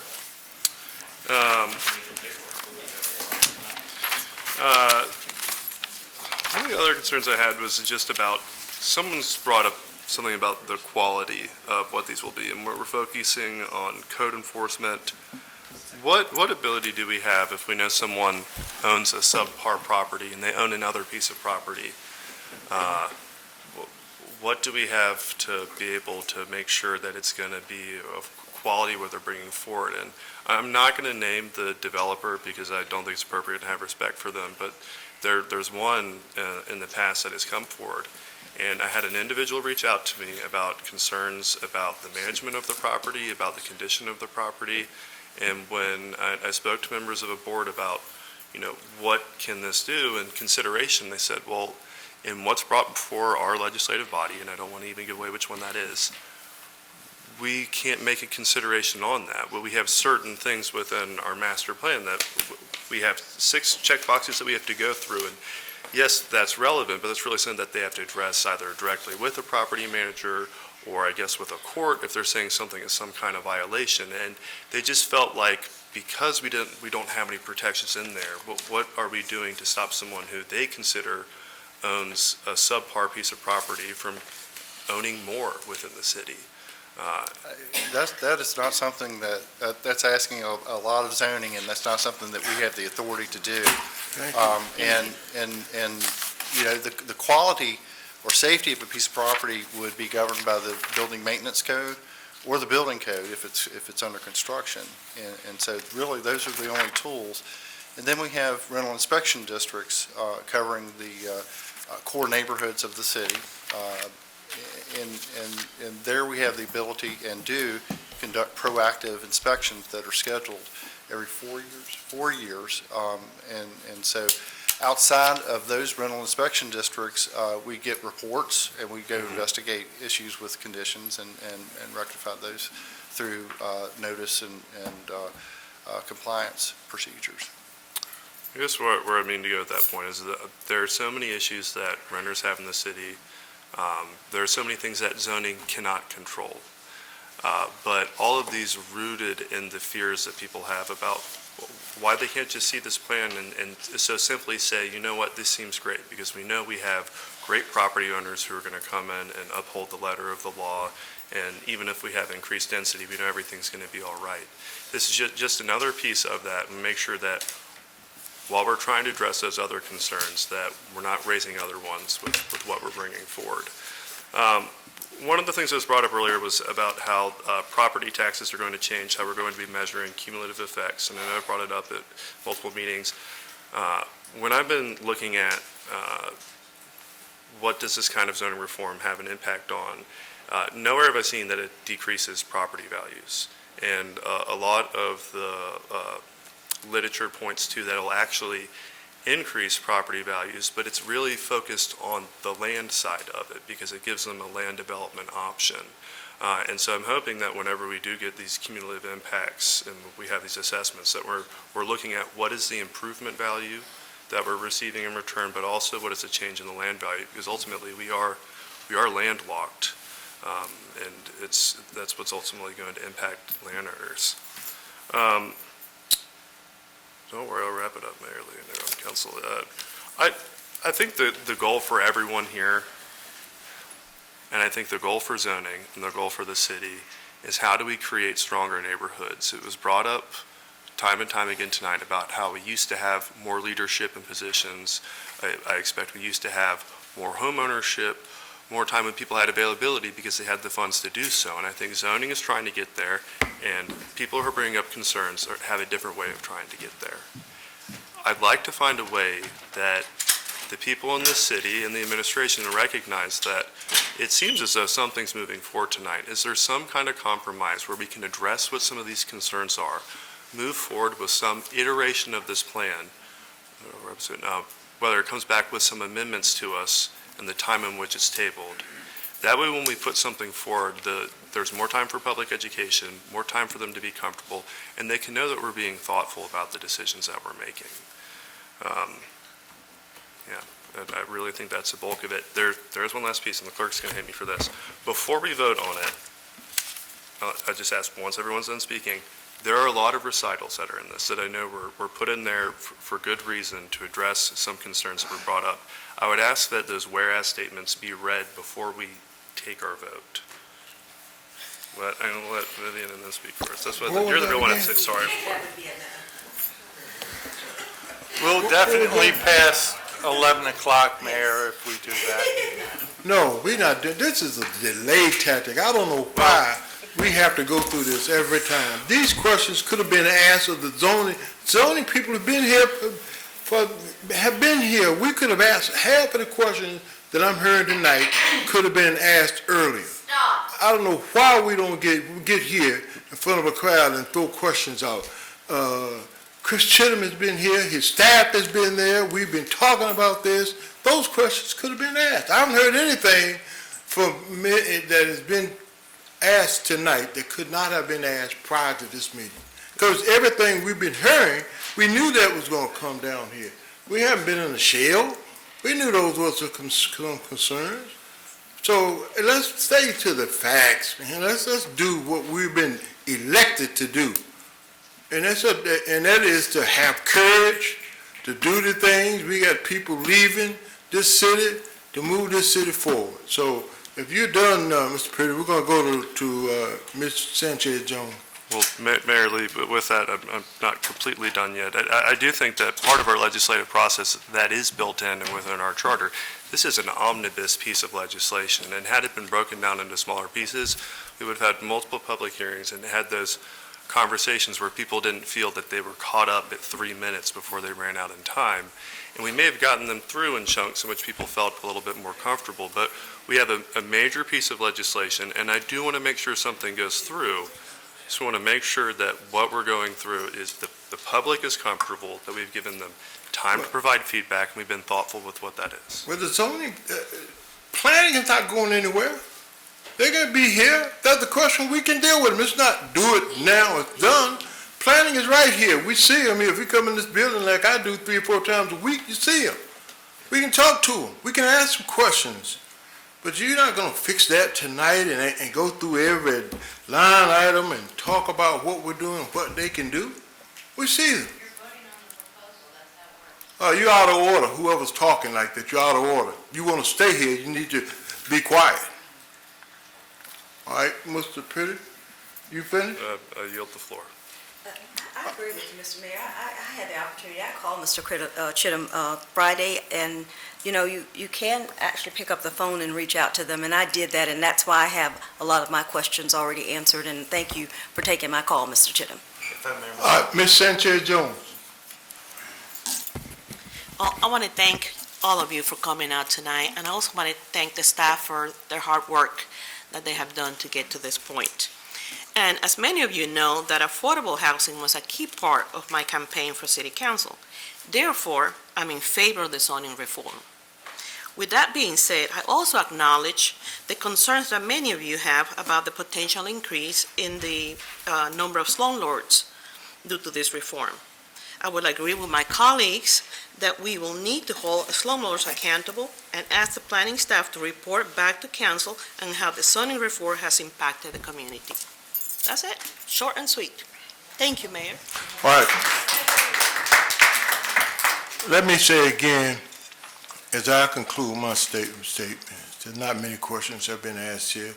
I could ask Mr. Chittum that question. Planning committee, we could have asked these questions. But let's get to what we need to do. Zoning is not the answer for all the things that we got, and you heard Mr. Chittum say that. Tonight, I'm just getting so tired of us throwing the Planning Commission and other groups under the bus when it comes to community engagement. We do that all the time. The community didn't know.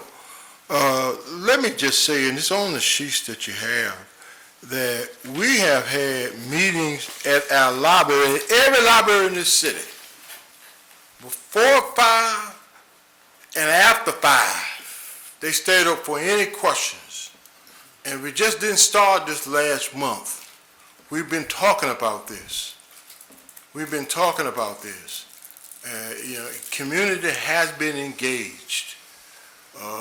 It's almost as though, and I'm talking to my colleagues on council, not the public, I'm talking to my colleagues. The community has been engaged. And I see this. I've been there, and I see the meetings at every library. There's a library in every community.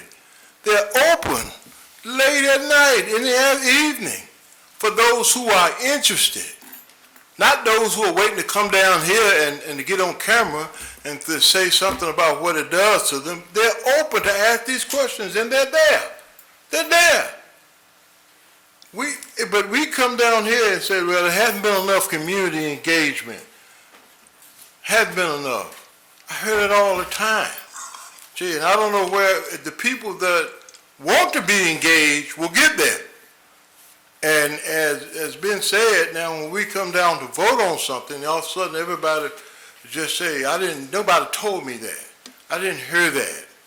I didn't get stuff. I was even in church the other day, and all of a sudden we're talking about job fairs. I thought we were making announcements about what's going on in church. They talk about job fairs for Roanoke City. That's the word getting out. That's what we're doing. We're doing more communication now than we have ever done. Ever. And I've been here for 20 years. Ever done. And yet we get down here now where it's not enough. Hasn't been enough community engagement. Maybe we can meet for another month, or maybe we can meet for a period of time and hear something that we haven't talked about before, or that we haven't heard about before. Engagement. We've been doing it at libraries with hours, this session says here, with hours before and after 5 p.m. So somebody's working late. All libraries are open. All of them. But we're not engaged. We're not engaged. Hey, come with something that's different than that. And let me say that when we came on council, colleagues, there were going to be issues that's going to be complex.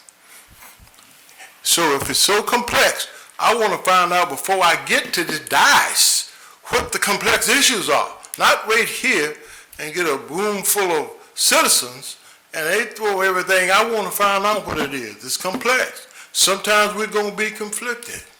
But serving on city council takes courage. It takes courage. Recognize that you're not going to please everybody. Recognize you're going to have people in the crowd shaking their head no like that. That's okay. That's part of the process. You're in America. You can do that.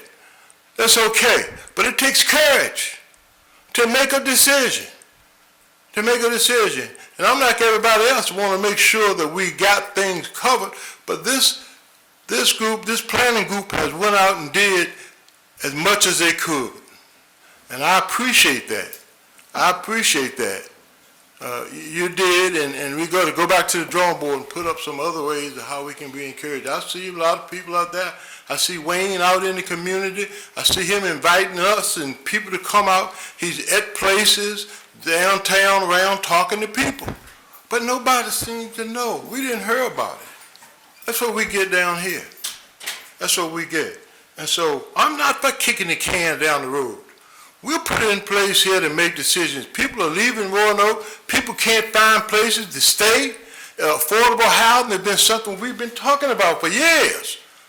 At least a year, affordable housing. We've got to make a decision. It's a tough decision, but you've got to make it. That's why you were elected, to make those tough decisions. And so we just keep pondering, and all due respect, we can converse and we have conversations all day. But the people that you want to talk to are here. They're available to us. Let's ask them those questions so when we get here, we move as the citizens want us to move forward. Roanoke has to move forward. We're losing population. Young people are frustrated, can't find a place to stay. All that stuff's not going away. We need to do it. We need to make a decision, not punt, let's go and make a decision. And like I'm saying, if decision, there's some problems, the city administration and planning are right here. We call meetings all the time and say, hey, we got an issue with this. Let's take a look at that. What can we do to change that? They're amenable to that. They're amenable to that. So I think we're put here on this dais to make decisions, not worry about windmills and how many inches they are from the ground and when the wind blows, how fast they go. That's okay. We may not be able to hit on that now, but we can do it later. But let's make a decision. And so I'm not going to be redundant to talk about what my colleagues have said. We got the judiciary and to talk about some decisions that they have to be involved in when it comes to housing and when it comes to dilapidated housing and landlords and all of those things. Those are things we can't control, but we all know about because we've talked about it so much. We know those kinds of things. So I'm saying I want to go ahead and do what I was put down here to do, to vote, to make a decision on these zoning reforms to complete our neighborhoods. You all did good work, hard work. Thank you for your commitment and dedication. And I would ask that this council stand with you, stand up, and let's go and make a tough decision. Make a tough decision. With that, Ms. Moon, I'll come back to you. You want to make it say something? Yes, sir, I appreciate that. And with that said, I will make a motion that this matter be tabled until the regular meeting of council scheduled for April the 15th at 2 o'clock to allow further deliberation with the city council and administration and the citizens. And doing so will demonstrate a commitment to thorough decision-making and responsiveness to community concerns.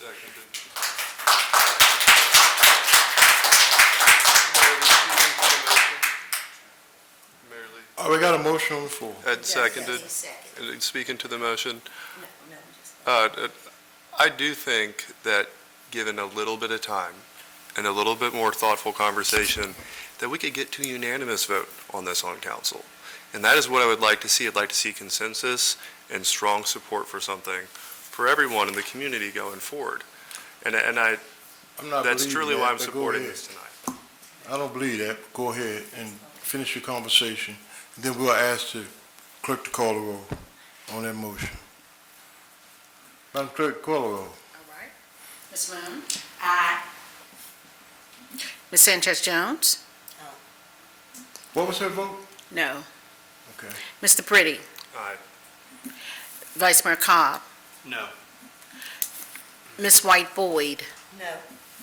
Mr. Volleson? No. And Mayor Lee? No. All right. With that being said, we'll now call a roll for the vote. Madam Clerk? The vote on zoning reform for the zoning reforms that have been put forth tonight. Okay. Ms. Moon Reynolds? No. Ms. Sanchez Jones? Yes. Mr. Pretty? No. Vice Mayor Cobb? Aye. Ms. White Boyd? Aye. Mr. Volleson? Aye. And Mayor Lee? Aye. And the zoning reforms passed.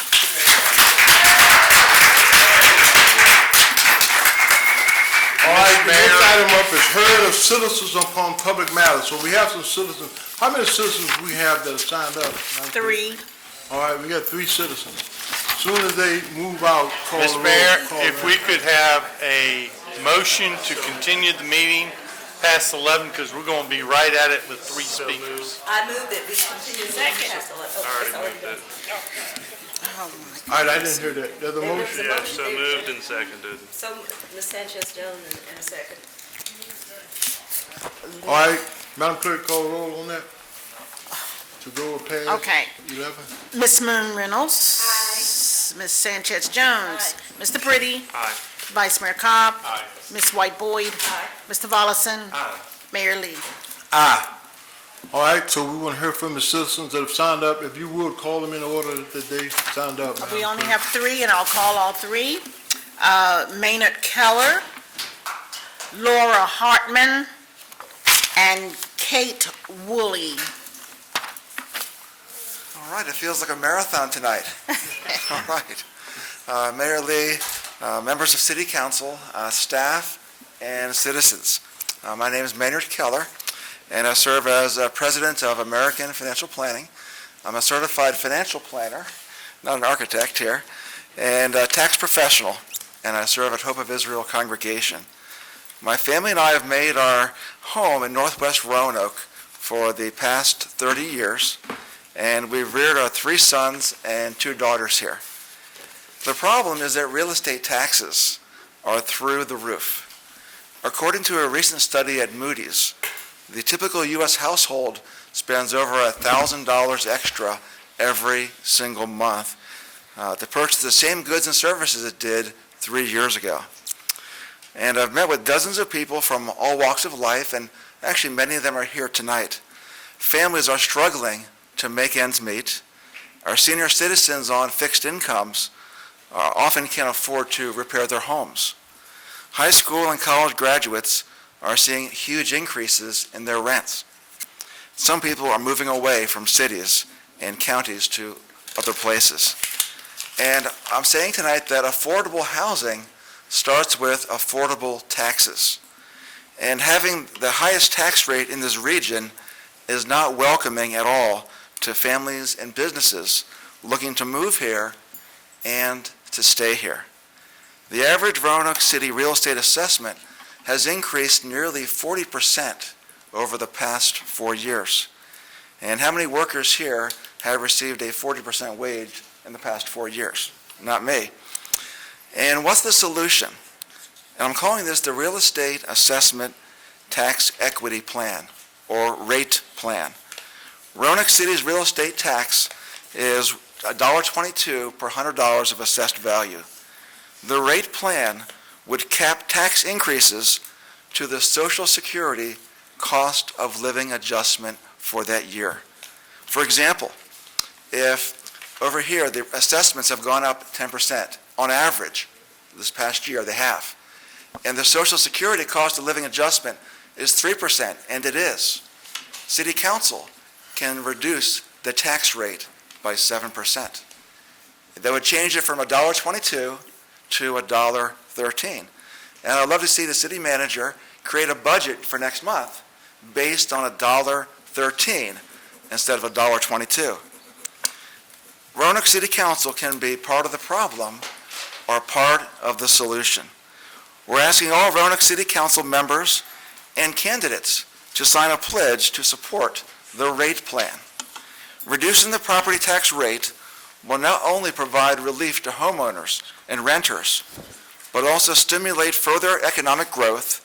It will make Roanoke City even more attractive to prospective residents and businesses, fostering a community where everyone can thrive.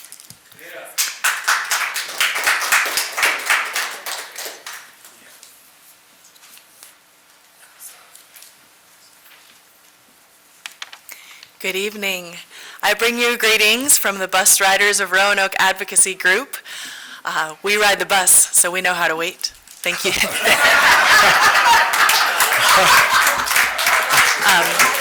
That's pretty good. And speaking of waiting, just a couple of things. So first of all, I want to say that March is Developmental Disability Awareness Month. One of our members, Steve Grammer, who some of you have met, has a question, which I'm conveying to you. We're interested in the quality of the STAR service, which is the paratransit service that serves riders with disabilities. The Americans with Disabilities Act stipulates that that service needs to be as close as possible to the regular service that's offered for people without disabilities. And one difference that we've noticed is the lack of an app. The Valley Metro service has a very nice app. You should all get the VM Go app on your phone. It tells you when the bus is coming and if there's been an alert or some kind of change. There is no such app for the STAR service. People are still using the telephone to reserve their rides. They're still using cash to pay for their rides. It's in much need of an update and an upgrade. So we wanted to bring that to your attention and ask that you perhaps look into some more parity there so that we have greater equality for people with disabilities. The other follow-up that I wanted to mention back in October, we came and spoke with you about the smoking area at the bus station. My friend and colleague Sylvia, who's here today, spoke with you about her concerns about health, about the need to have areas on the open-air platform where there is no smoking. We would like for the smoking to be just in one part of the open-air platform so that when those bus doors open, the smoke itself doesn't waft right in there. Y'all said something about how the bus station is owned by the city or so. It's owned by the GRTC, so I guess that's close enough to being owned by the city that we need special permission to create a smoking area. And I think someone was going to look into that for us, and I haven't heard back. So I just was asking for a follow-up. Thank you. Thank you.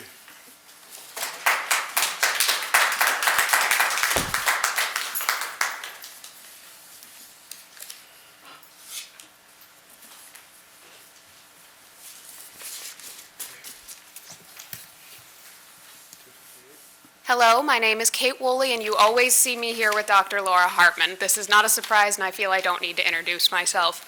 I am also with the Bus Riders of Roanoke group, and my first thing that I have to say is thank you to our Valley Metro and Radar drivers on National Transit Employee Appreciation Day, which is this day exactly.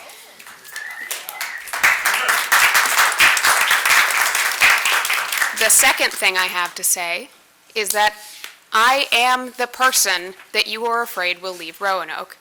Mr. Mayor, you talked about young people not being able to live here, not being able to afford to live here, leaving for places that can that can handle them more easily. I promise you that if you make Roanoke a place that I can live, I will stay here. There are easier ways to do this. There are small improvements that you can make to our transit system that will make it easier for people who don't have a car to exist here. Lots of these people here were worried about parking, worried about where we'd put all the cars for families that need one to do their job. One of the ways we can do that is make it so that it is not 100% necessary to own a car to live in Roanoke. There are big changes. There are frequencies. If you make the buses faster, people can do that. That costs a lot of money. That takes a lot of planning. There are also small changes that could revolutionize the system for comparatively nothing. One of the first ones is better fare collection. Our current bus pass system is 10, 20, maybe even 30 years out of date. If we could move to one like DC, where you have rechargeable plastic cards, that would allow people like me to order them online and not have to go to the bus station every week to buy one. We could have more advertising. A lot of the people that I know who live near, with, or beside me do not know how to ride the bus, do not know where to find that information. Billboards, job fairs, a lot of things could help people learn that this resource is there for them. More benches at stations for people who cannot walk 2 miles from work to here to talk about buses like I can. More station work hours. I used to be able to buy a bus pass when I came back from work. I can't now. My only chance is during my 10-minute transfer during my morning commute. Any of these changes would make this system better for me and people like me, and maybe then we could stay here and help make Roanoke a better city.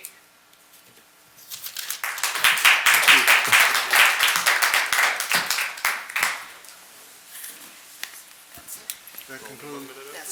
All right, we have an announcement from Ms. Trish White-Board regarding school board matters. Thank you, Mr. Mayor. I just wanted to let the city residents know that we have continued our school board application process to April 1st. So you will have an additional 2 weeks to apply for our school board, to be one of our school board trustees. And on April 15th, we will announce who those applicants will be that we intend to interview on May 6th. And on May 20th, if you're interested in coming to speak on behalf of any of those individuals that we have selected on the 15th, that public hearing will be held in these chambers on May 20th. All right, thank you. We're going to continue the school board piece. All right, there being no further business to come before the council, this meeting is adjourned. Thank you. Donald Trump's lawyers, obtaining a bond has proven to be a practical impossibility after approaching roughly 30 such companies. Mr. Trump had previously asked the court to be